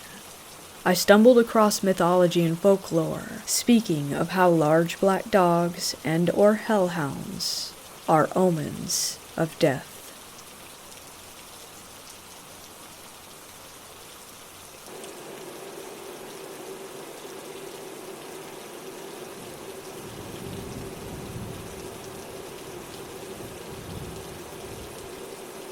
My girlfriend and I often get bored with our hometown, so we travel our state a lot exploring abandoned places.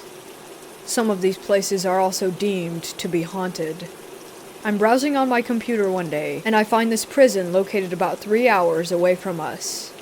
We decide to drive out there on the upcoming 4th of July because we figured that no one would be there for the holiday. This prison was very large, with 10 or so buildings ranging from cell blocks to indoor workout areas. All of these buildings were surrounded by guard towers and fencing that was impossible to enter without breaking the chain links. We parked behind these trees in the front parking lot and walked up to the main building entrance used for prisoner intake. Lucky for us, the front door was simply opened, and we could have just walked right in. We passed through that building, and here we are now inside the prison itself. It's a very large, open space with sidewalks and courtyards connecting the buildings. However, there were little things that seemed off about the whole place. Dead crows that lined the sidewalks were the most noticeable. It was like they flew over the prison and just fell out of the sky. Even the graffiti was made up of weird symbols that we didn't understand. We passed all that a little on edge now, and as we walked, I saw letters on the buildings. A, B, C were regular cell blocks. When we passed B, I thought to myself that we should check it out because B is the first letter of my name. Odd thought to have, but I went with it.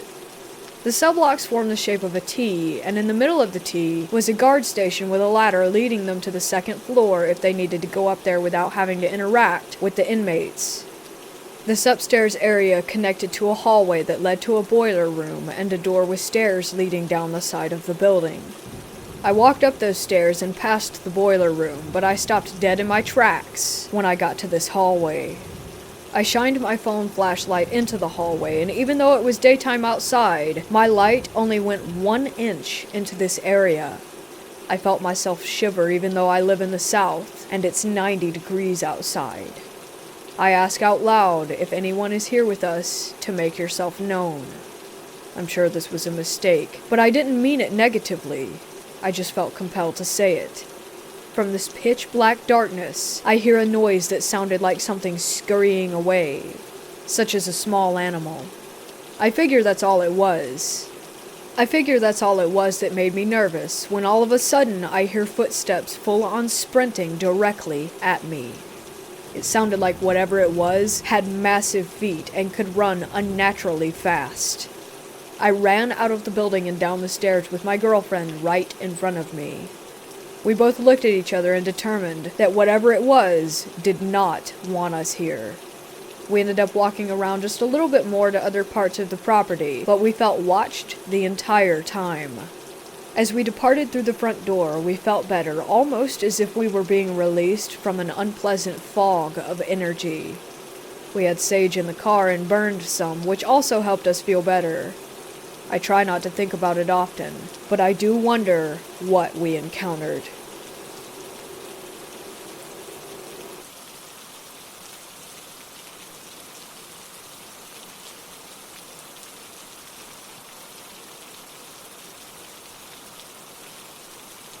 I was living with my parents in Mexico City. They were missionaries preaching the gospel.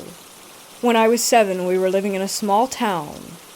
One day my mom woke me up around 3 or 4 in the morning. She brought me to the window and said, "I wanted to show you why we are here and why we do what we do." She picked me up and showed me a strange woman standing in our front yard doing some ritual or something. She had something on her face and hands that looked exactly like the Elephant Man, like the bark of a tree. She had candles lit and the whole setup. This woman lives in this village, and she knows who we are and what we're doing here. Our being here interrupts her way of life and the energy that she taps into, my mom told me. I'm showing you this because I want you to know what kind of things we fight against. This isn't just preaching the Bible to people and trying to make their lives better. This is a battle against a world of darkness, and you are a part of it. My parents knew this was serious, but weren't really that worried about it because they could just pray it off and nothing ever happened. I bet that made the woman even more angry. On that day, I realized that witches are real and not just a fairy tale, especially since she had stuff growing on her.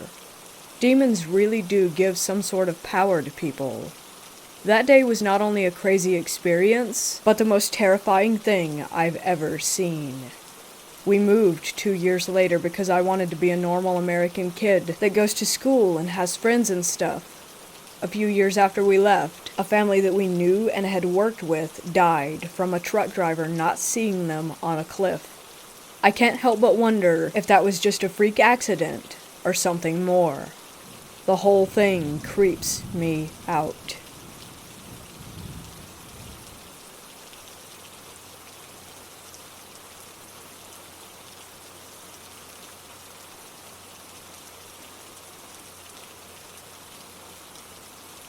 I work in a hospital that's run by the Sisters of a Catholic convent.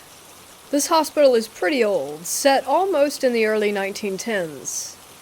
Needless to say, quite a few buildings on the campus are ancient and eerie. No feet.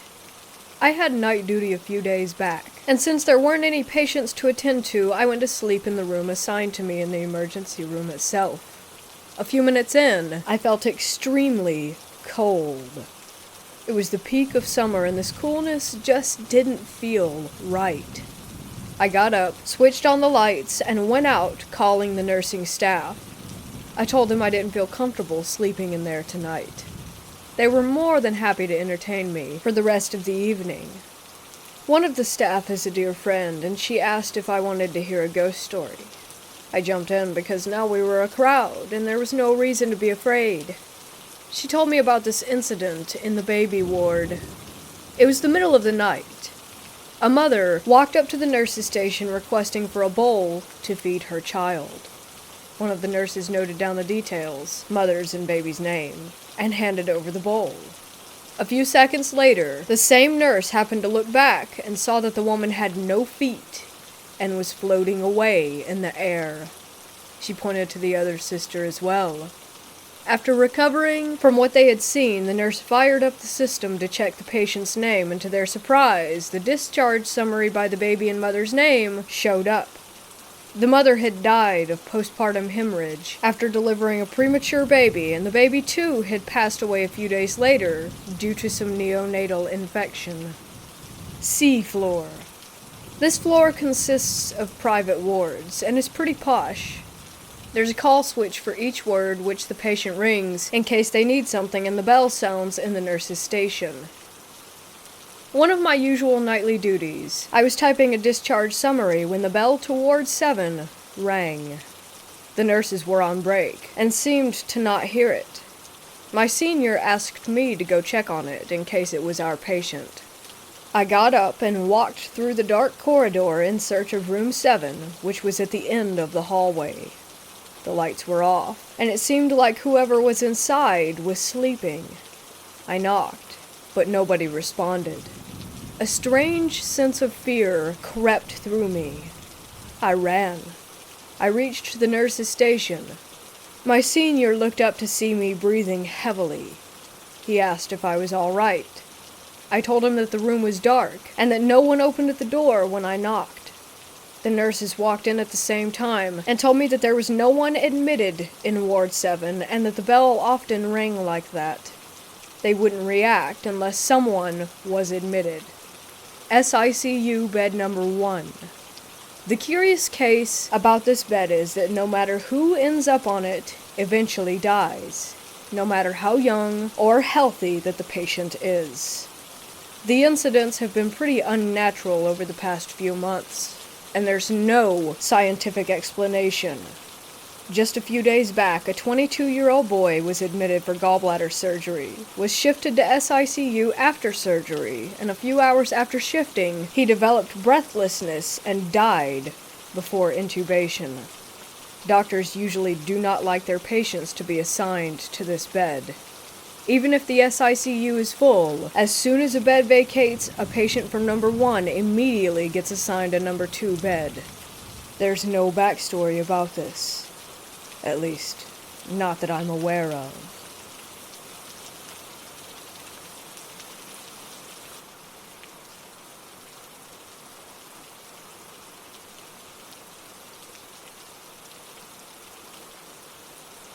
I remember around 12 years ago, when I was around 11 or 12, I stayed over at my grandmother's a lot to keep her company after my grandfather passed away.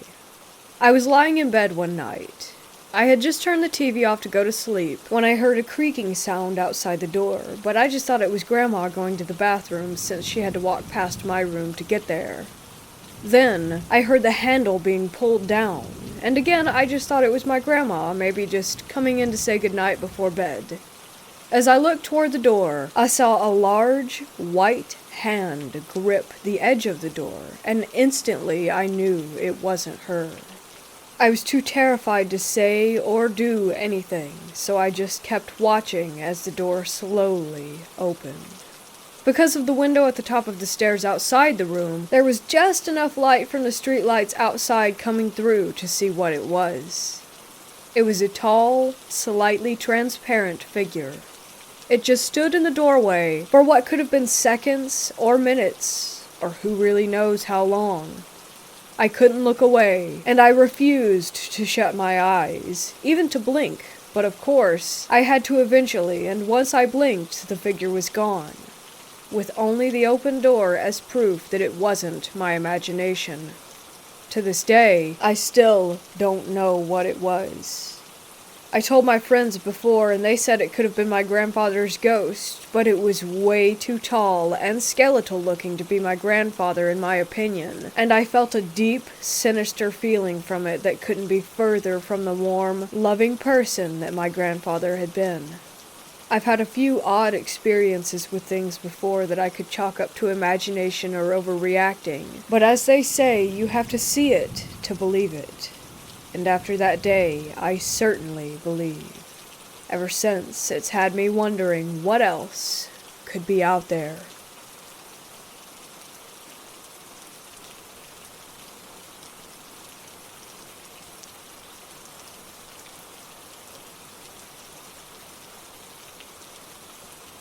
This is a story my grandma and grandpa told me a while back. I'm originally from a small town in Pennsylvania, and my grandfather was a state trooper for a majority of the time that he lived there before retirement. He took a course on hazardous waste removal. I can't remember his reasoning, but he was trained to be a guy in a hazmat suit who took toxic or irradiated waste away from certain locations. One night, while he and my Nana were asleep, he violently jolted straight up to a sitting position in his bed, still asleep. He pointed to a chair in the corner of his room and said to my Grams, who had been awoken by his movement, "Mary Lou, he's sitting right there in the chair. Do you see him?"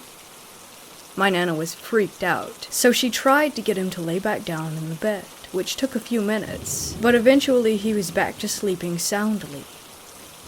In the morning, my pop said that he saw Death sitting in the chair in his room staring at him, and he took that as an omen that he was going to die very soon.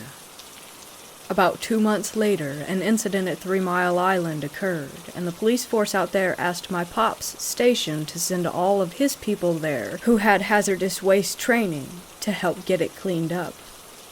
My pop decided to take 2 weeks off and take a trip to Mexico with my mom and uncle because of the dream that he had had.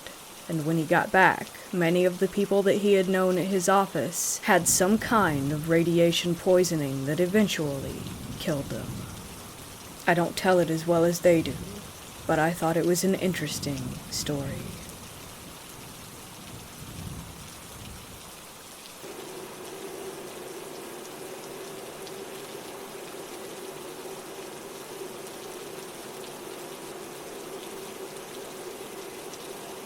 Although I've had several paranormal experiences in my life, I was always a skeptic.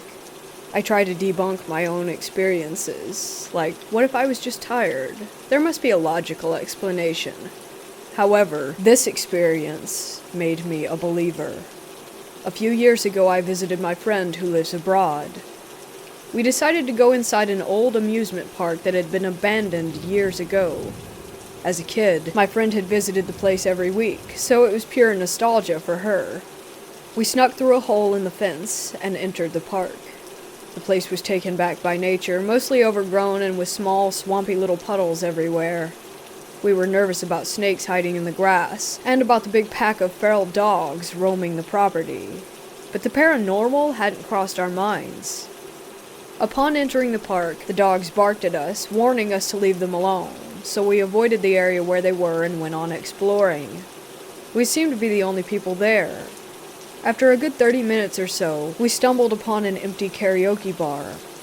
The place felt off somehow, not like the other buildings we encountered. My friend explains that this building is not what it seems. Karaoke bars in her country are often a cover for alcohol consumption, which was illegal back then, and prostitution. She doesn't recognize the place, which is weird since she spent a big part of her childhood at the park. We figured that it must have been a bit hidden away from the crowds, since it was most likely linked to illegal activity. The moment that we entered the building, my attention was immediately drawn toward a creepy door with a broken glass panel. You could see that there was nothing on the other side, but somehow the darkness behind the door seemed more solid than the door itself. I stared at it for at least a good 15 seconds before I tell myself to stop freaking out about a door. While we explore the first floor, I hear footsteps right behind me. Thinking it was my friend, I turn around, ready to make a stupid joke about her creeping up on me, but she isn't there.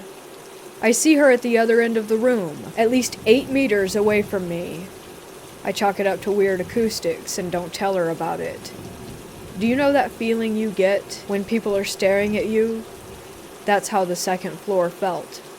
It was as if we had walked into a crowded room, except that no one was there.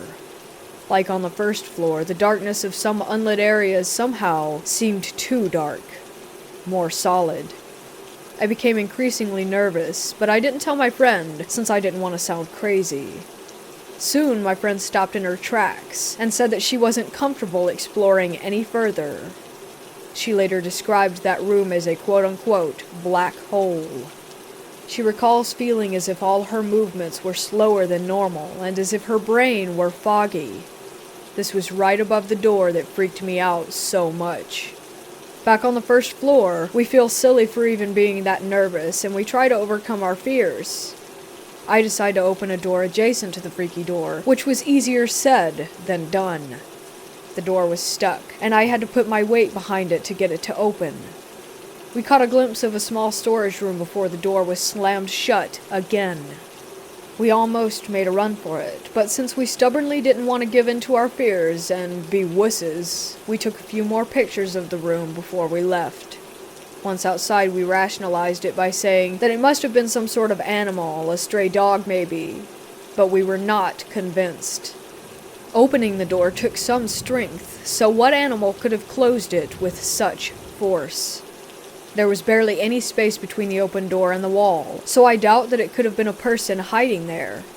We talk for a bit to lighten the mood, and we feel braver now that we're outside again. We decide to visit her favorite attraction next, the pirate ship. In the past, it would swing back and forth, but now we couldn't get it to move no matter how much we tried. We both pushed against it with our full body weight, but the ship just wouldn't budge. We take a few photos while we chat about my friend's memories of the park. All of a sudden, the pirate ship begins to move. Slow at first, so slow that I thought that I had imagined it, but then it started to swing more clearly. Since we don't feel the creepy vibes that we felt at the karaoke bar, we decide to stay and watch. After a few minutes, my friend remarks that we should head back soon, since she wouldn't want to be in this place after dark. Immediately after those words left her mouth, it got darker, as if it were suddenly twilight.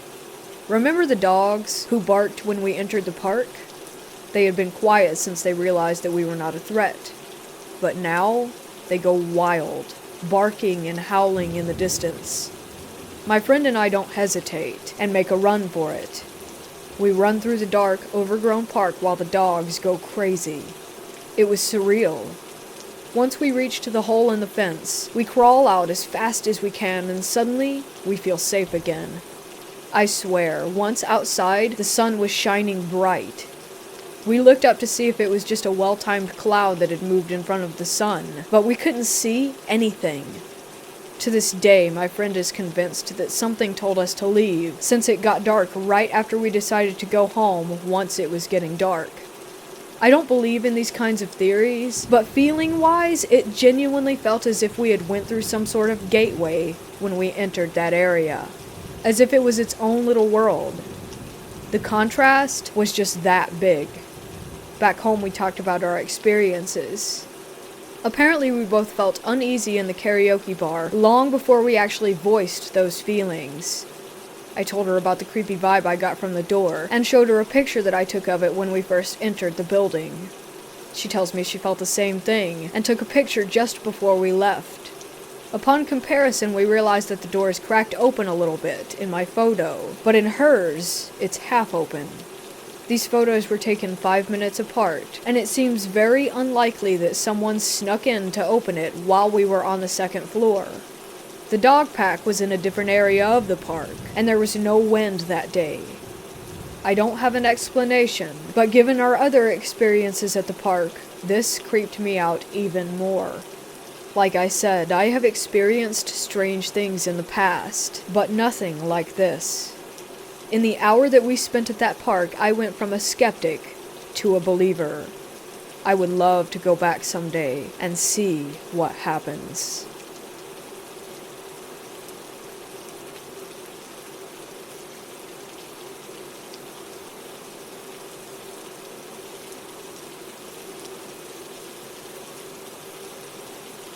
A couple of years ago, me and some friends had a short-lived phase of trying to go and explore as many cool, abandoned places as we could.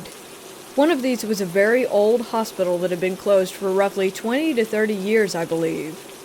It was pretty central, in a big town, so it was quite regularly maintained as far as terms of boarding up windows, doors, etc. to keep people out. Our first visit started with us climbing through a window near the middle of the building. We pried a plyboard board up from the window, but as soon as me and 3 other friends got in that room and opened the door into the main hallway, we agreed pretty quickly that we shouldn't be there and left. Unusual for us, as we quite clearly weren't scared of much if we were easily able to break and enter into a building in the middle of town. We'd also never been scared and anxious of anywhere before, and it's weird that all of us agreed that we should leave straight away. Our second visit is where it got properly weird. We went back about 2 weeks later, and all of the plyboard on the windows was replaced with metal sheets, which isn't strange for a building in a large town where people break in regularly, apart from the fact that the window that we went through originally was completely open. We climbed through anyway, and got all the same feelings again, except when we tried to open the door into the hallway. It was locked, and felt as if something was pushed up against the other side of it. We went back through the window, and I was last. As I was about halfway out of the window, I heard a young girl's laugh, pretty much directly behind me in this small room, and I nearly fell out of the window trying to get away from it. I thought it was my mind playing tricks on me at first, until one of my friends asked if I had heard that laugh, and that's why I jumped through this window. All my other friends had heard it too, and said it sounded like it had come from inside the room. All of this is pretty normal stuff, and I'm sure that the door being locked or having something behind it was just someone moving stuff around inside if them and their friends were exploring too. The young girl's laugh that we all heard from the room we were in, and how we felt on both visits, is what we can't explain.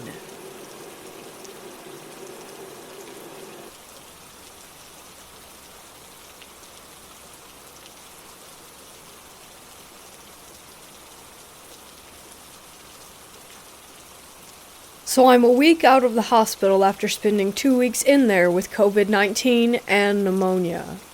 I have a lot of serious health issues, and barely survived my stay, but at the end of my stay, I was woken up at about 4 a.m. by the nurse coming in to give me more antibiotics and change my fluid drip. She left to get a new tube for the drip, and whilst she did that, I rolled over in my bed and saw an elderly man standing at the end of my bed with his hand on the bed at the bottom, as he was looking out the window. Initially, I thought it was one of the elderly gents on the same ward, wandering into my room again. It had happened multiple times, as they all had dementia or delirium, so I spoke to him and asked him if he was all right, but he didn't respond. I buzzed for the nurse and she came back in a rush, and the man vanished before my eyes, and I believe before the nurse's too, as she stopped and stared for a moment, before shaking her head and continuing. I tried asking about it, but she kept telling me that I must be dreaming. Every time she came back into my room, she looked at the same spot where he had been. I'm not sure what I actually did see that night, and I didn't recognize the man at all.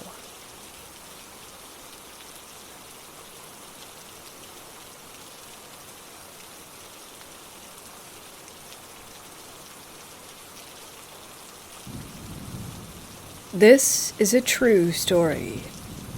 When I was in high school, I had a friend who lived near our house. We would always walk from school to our homes. We were pretty close, and we talked about anything. One time, when we were walking along the road, she suddenly spoke and said that she smelled candles. It was a busy street, and it was only around 4 p.m., I think. I replied, "It must be from the truck." I said this because one had just driven past us when she said that. She had a serious face, which was unusual because she was more talkative between the two of us. She insisted that she could still smell it as we continued walking, but stopped after a while. Fast forward to the next day. It was Saturday and I had just woken up. I literally got goosebumps. I felt so shocked when I read her text. It said that her father had died. Do you also believe in superstitions? Here in our country, a smell of flower or candle indicates the death of a person.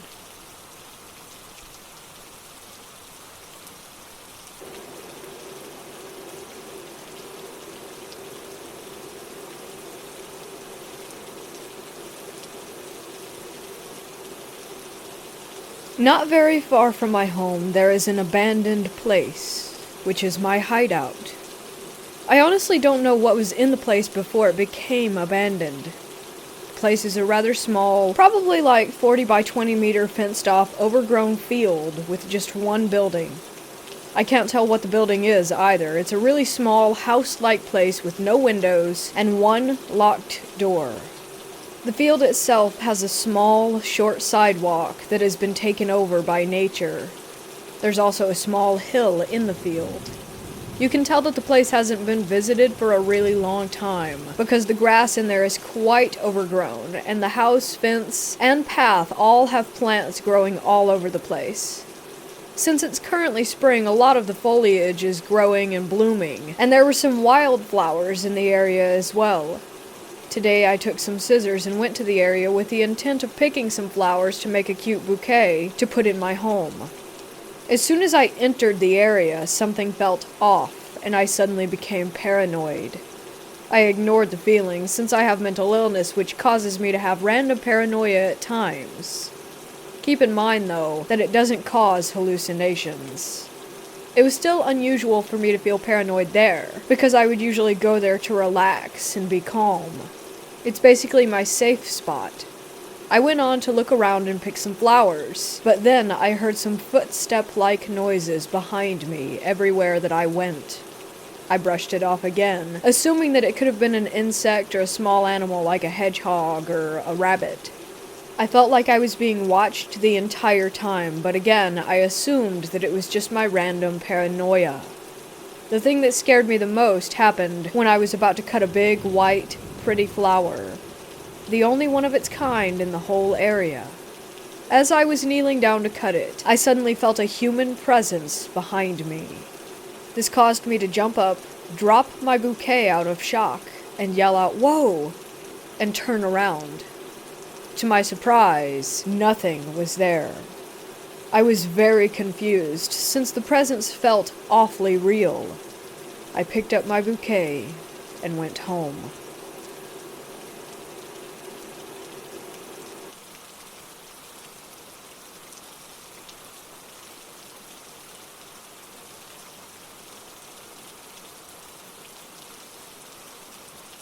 This story happened in the early 1930s. He, my great-grandfather, was living in India, which was still under British rule. As he was from a poor family, having a motor vehicle was not even an option for him. He used to travel to nearby places by horseback. One day he went to meet his friend, and it got a little late by the time he was coming home. It was around evening. He decided to take a shortcut through the jungle instead of using the road, which takes almost double the time. On the way he saw a little goat just abandoned sitting beside a tree. He thought it might have lost its way, so he decided to bring it along with him and leave it somewhere out of the jungle. He dismounted, picked it up, and put it at the back of the horse. Just when he was about to get back in the saddle, he noticed something odd. The horns and feet of the goat were facing the opposite direction.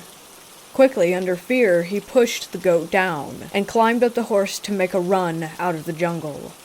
He started chanting a prayer to his guru. He was sick. Just as the horse started moving, he heard a female voice from behind. "Your prayer saved you today, but I don't know how you'll get away next time." As he turned back, he saw a woman standing there instead of the goat, just staring at him, her eyes wide open. This is a true story, so it creeps me out even though jungles like those don't exist in the modern world. This incident was really scary.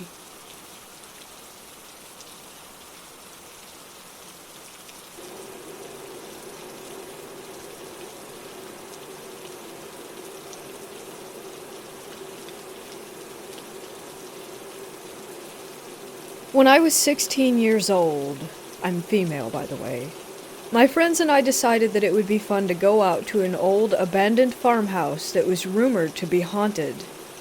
We didn't really believe in ghosts at the time, but were fascinated by the thrill of potentially experiencing something paranormal.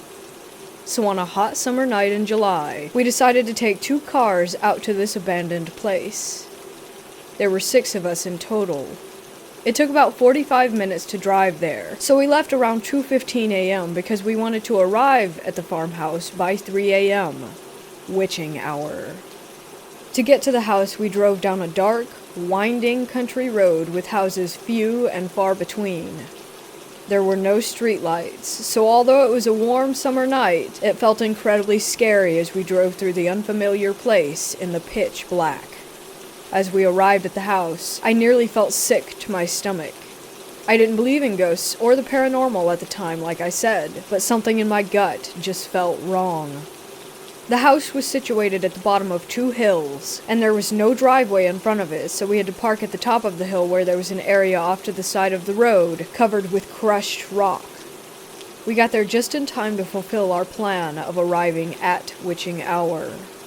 As we walked down the hill, we saw the house. It basically looked exactly how you would picture an old abandoned farmhouse. Exposed gray wood, pieces of siding falling off, and old, overgrown plants all around the entrance.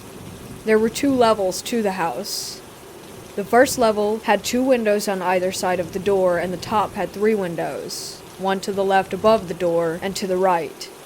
As we walked closer, we saw that the door was open, so we dared each other to go inside. We formed a line to enter. 2 of my friends, who were guys, went in front of me, and I was the third in line to enter the house. The first guy is friend number 1, the second is friend number 2.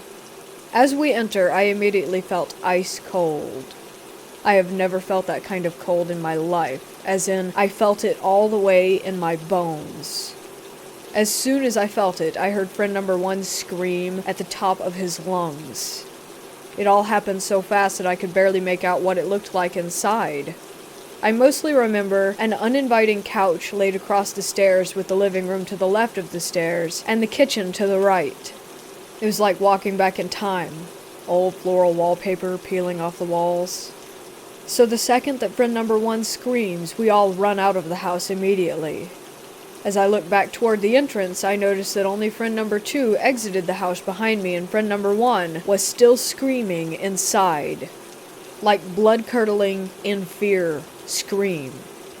Friend number 2 runs back into the house and grabs friend number 1 and pulls him out. My first friend was so scared that he ran from the house screaming that something was holding him up by the air by his shirt.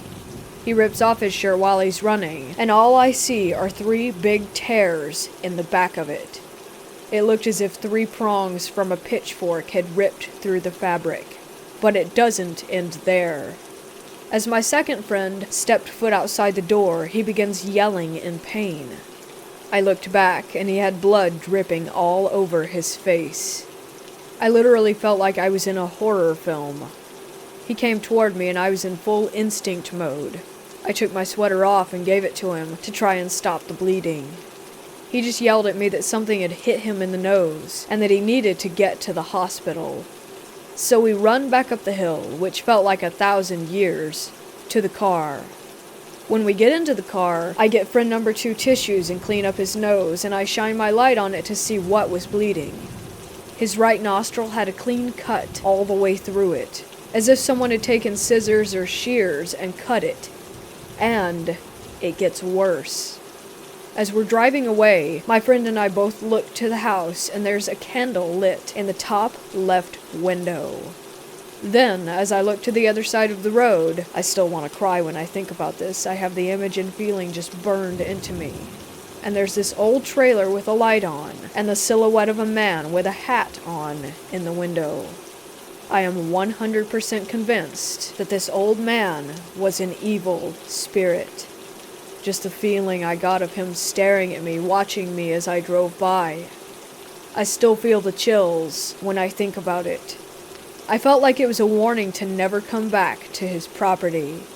Like he was the spirit that hurt both of my friends, and that he was sending me a message. On the drive back, we ended up bringing my friend to the nearest ER, where they stopped the bleeding and stitched up his nose. He still has a scar from it, and his right nostril looks as if it were dog-eared from where it split apart through the stitches when it healed.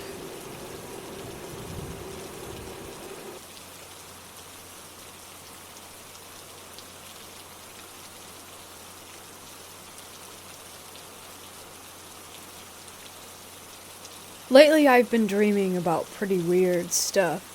I can't remember everything, of course, but I'm going to try to explain it to the best of my ability. About 1 week ago, I started dreaming more often, and I could remember them clearly when I woke up. But after about 2 days, some inconsistencies popped up. At the end of the dream, I would start hearing weird noises. This, of course, didn't bother me until 2 days ago when I woke up very early, about 6 in the morning, and the sound was still there. I jumped out of bed and turned on the lights and noticed that my window cover, a sliding cover since my roof is slanted, was pretty much wide open. My window is right under a streetlight, so I always close it because I need complete darkness to sleep. When I jumped up and turned on the lights in my room, the sound immediately stopped. It's hard to explain the noise, but it sounded like the flapping of a piece of clothing against the window. I'm pretty sure that it shouldn't have happened because that's my only window, and there is never any draft in my room. I decided to just go downstairs and forget about it since I was probably still just half asleep. This is where it got weird. I have a little decorative Captain America shield on the desk in my room, which is next to the door. This is important. I started dreaming normally, superpowers and stuff, until I somehow made it back to my home in my dream, and in my dream I sat down behind my desk with the door open. When I look out of the door from my desk, I see the closet doors from across the hall. In my dream, I remember that I started to fall asleep behind my desk, and I could see out of the corner of my eye that the closet door started to open. When I looked up and blinked, it was all normal again. This happened once more. But the third time I looked up, and the closet door kept opening. So I got scared and threw the Captain America shield at the closet door. In my dream, not in real life as far as I know. And then I jumped out of my bed, scared. When I turned the lights on at, again, 6 in the morning, the shield was gone, and lying on the floor next to me. I was very sure that that shield had been on my desk when I went to sleep.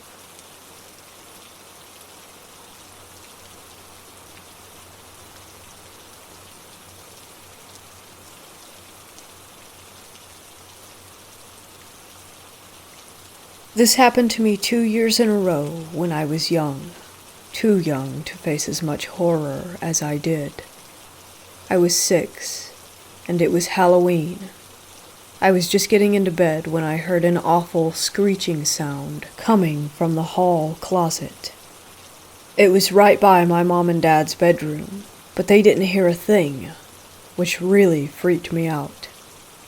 I slowly got up out of bed and ran silently to the closet.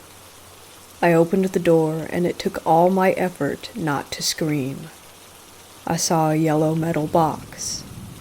I opened it and saw the creepiest doll. It was a raggedy, ugly, old doll. Its hair was in 2 long, blonde braids. Her, I should say.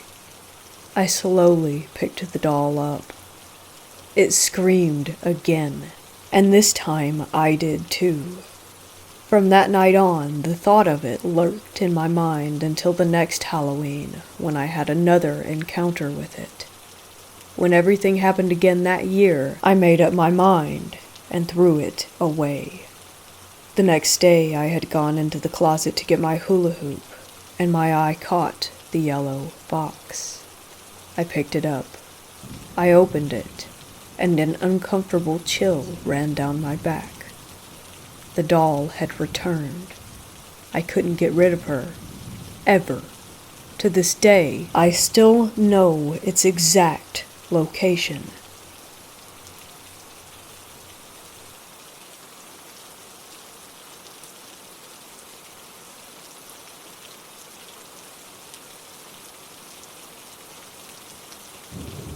For some context, I live in an apartment with 3 other people while we go to college, but it's currently just me until January since the others went back home.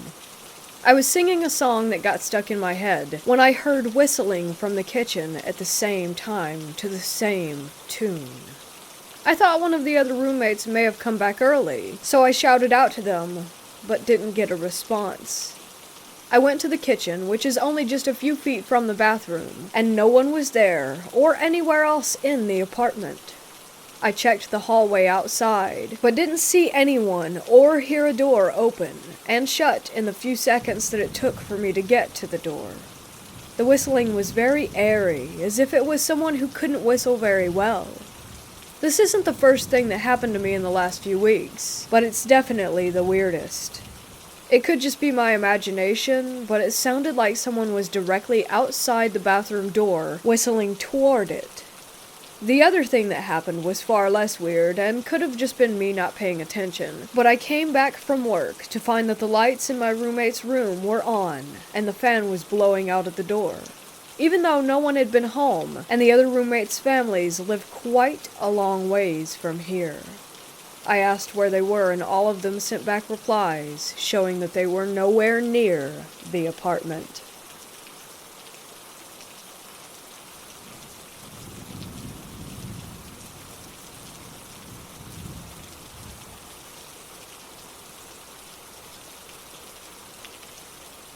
I am a security officer, and I work in a low-volume hospital. I'm sitting in my office on the computer, and to the left of me is a closet door about 3 feet away. It's a small office. Out of nowhere, there are 2 very loud pounding sounds coming from inside the closet.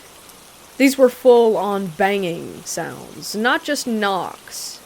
It shook the entire office, it was so violent. I jumped what felt like 10 feet out of my chair.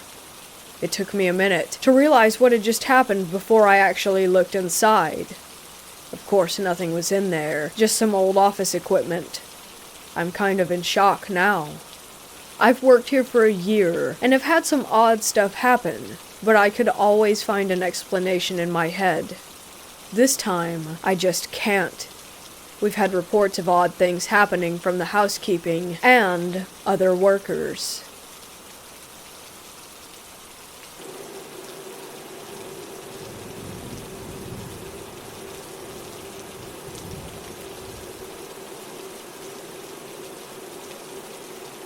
When I was 13 or 14, I was staying in a hostel in Ireland.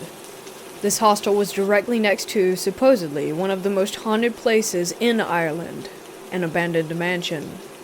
In fact, the hostel was built from the bricks of the mansion. There was a story that a widow cursed someone in there, and when they died, they remained. After hearing this, being a young and dumb kid, I decided to taunt the ghost. Big mistake. Nothing happened after I taunted the ghost until I went to bed. That night, in the very right side of my bed, I heard light breathing. I paid it no mind because I've had experiences before, and breathing was not a huge alarm for me. I eventually fell asleep, and then I got a phone call on my phone at 3 to 5 a.m. Likely family from back home in the US. I didn't answer the call, and I tried to go back to sleep, but there was a problem. My comforter had fallen off the bed, to the right side of the bed, and the breathing was loud and raspy now. At this point I was frightened because I had never heard breathing that loudly before, and it just wouldn't stop. Needless to say, I didn't get my comforter out of fear, and it was a good thing that I didn't. In the morning, I was shocked by what I saw. To the right of my bed was the comforter laying on the ground, and it looked as if there was a human underneath it. I could make out the arms, legs, and head. To this day, I genuinely believe that if I had reached for my comforter, something would have reached back.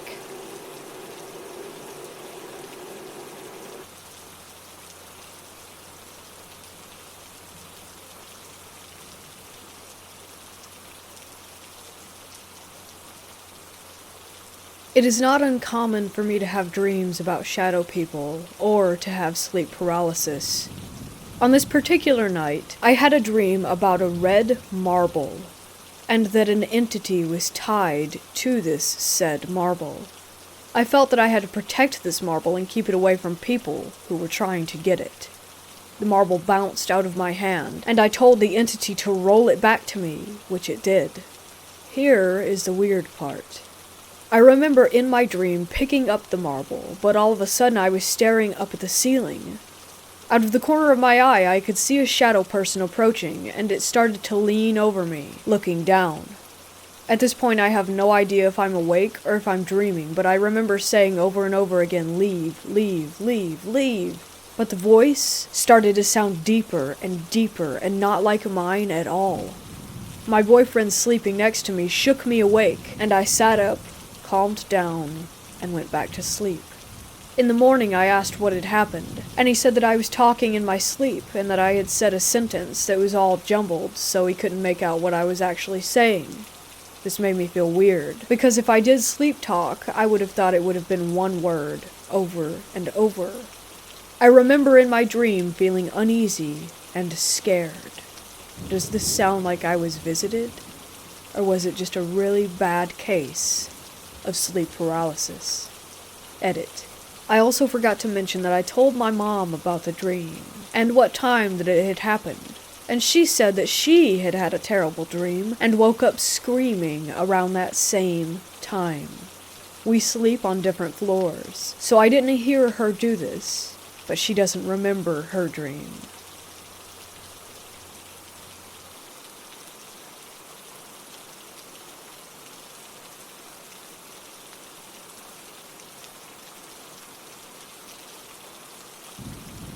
When I was about 10 years old, I lived in a really small town.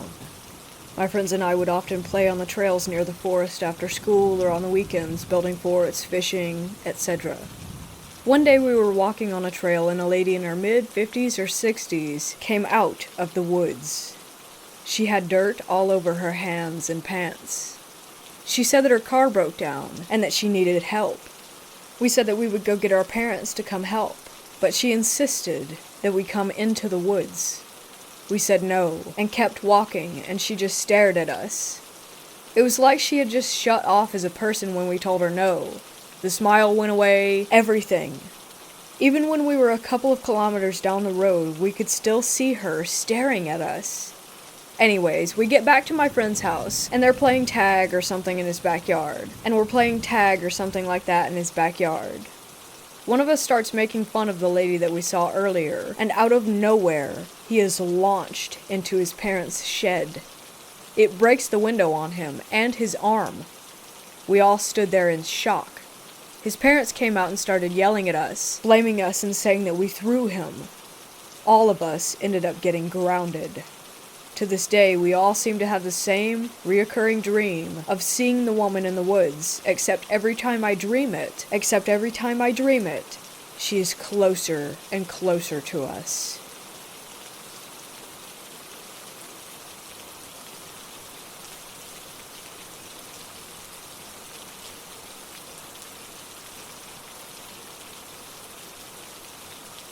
I was wondering if anyone could offer their thoughts, or an explanation on a paranormal experience that I had as a child.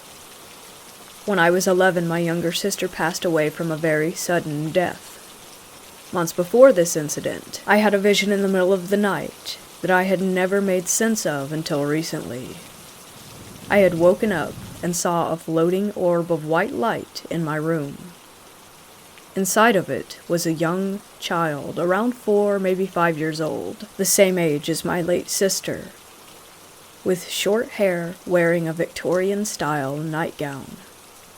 I came close to it and stared at it for a minute or two, and then went back to sleep. The next day, I was filled with overwhelming anxiety and the feeling of someone's presence in the house. Only years after this vision and the death of my sister have I thought that this could possibly be some sort of omen or warning of her death.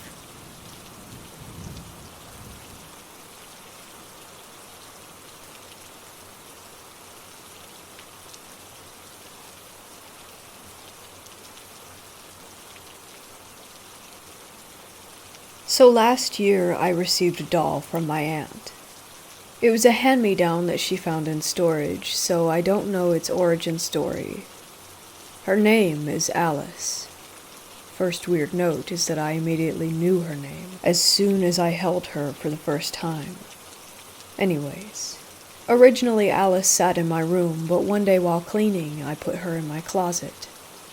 After putting her in my closet, weird stuff started happening. I would hear her in there. Usually her knocking against the walls. It was so loud that my friend could usually hear it over the phone. I would get reoccurring dreams of someone named the Medicine Girl. I would often awake from these dreams in sleep paralysis.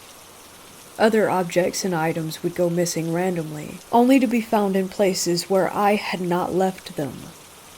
My grandmother's stuffed bear, that's at least 50 years old, would move across the room and end up in places that I also hadn't left it in. I practiced witchcraft, and the plants on my altar died.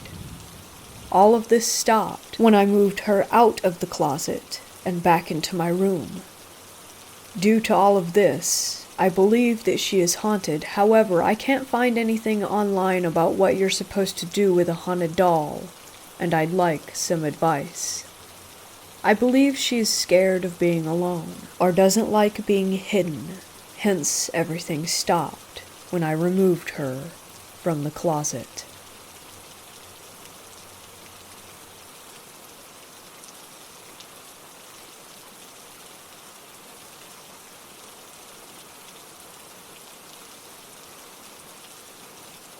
Ever since we moved to our new house, I hear someone playing in my son's room when he's outside. Generally, I just wrote it off as something he placed precariously, that just fell or something, and then I saw it. Or her, rather. I was sitting on my couch talking with the wife about whatever we were going on about, and when I turned my head back to look at my wife, I saw a little blonde girl in a white dress peeking around the corner of our hall entrance that leads to my son's upstairs room. I immediately asked my wife if she saw it, but of course she was looking at me when it happened. It was basically right behind her. Just the other day I heard what I thought was my wife calling out, "Hey!" as she was doing laundry. I got up to see what she wanted, and she had no idea what I was talking about, and said that she didn't say anything. And she didn't hear anything either, even though the sound came from the area where she was, at the bottom of the stairs that lead to my son's room. Are there any Android apps or something that can help me communicate with the spirit that I believe is in this house? She seems playful, and sometimes I hear my son playing alone, talking to someone that isn't there, but when I ask him, he says he's just talking to his toys.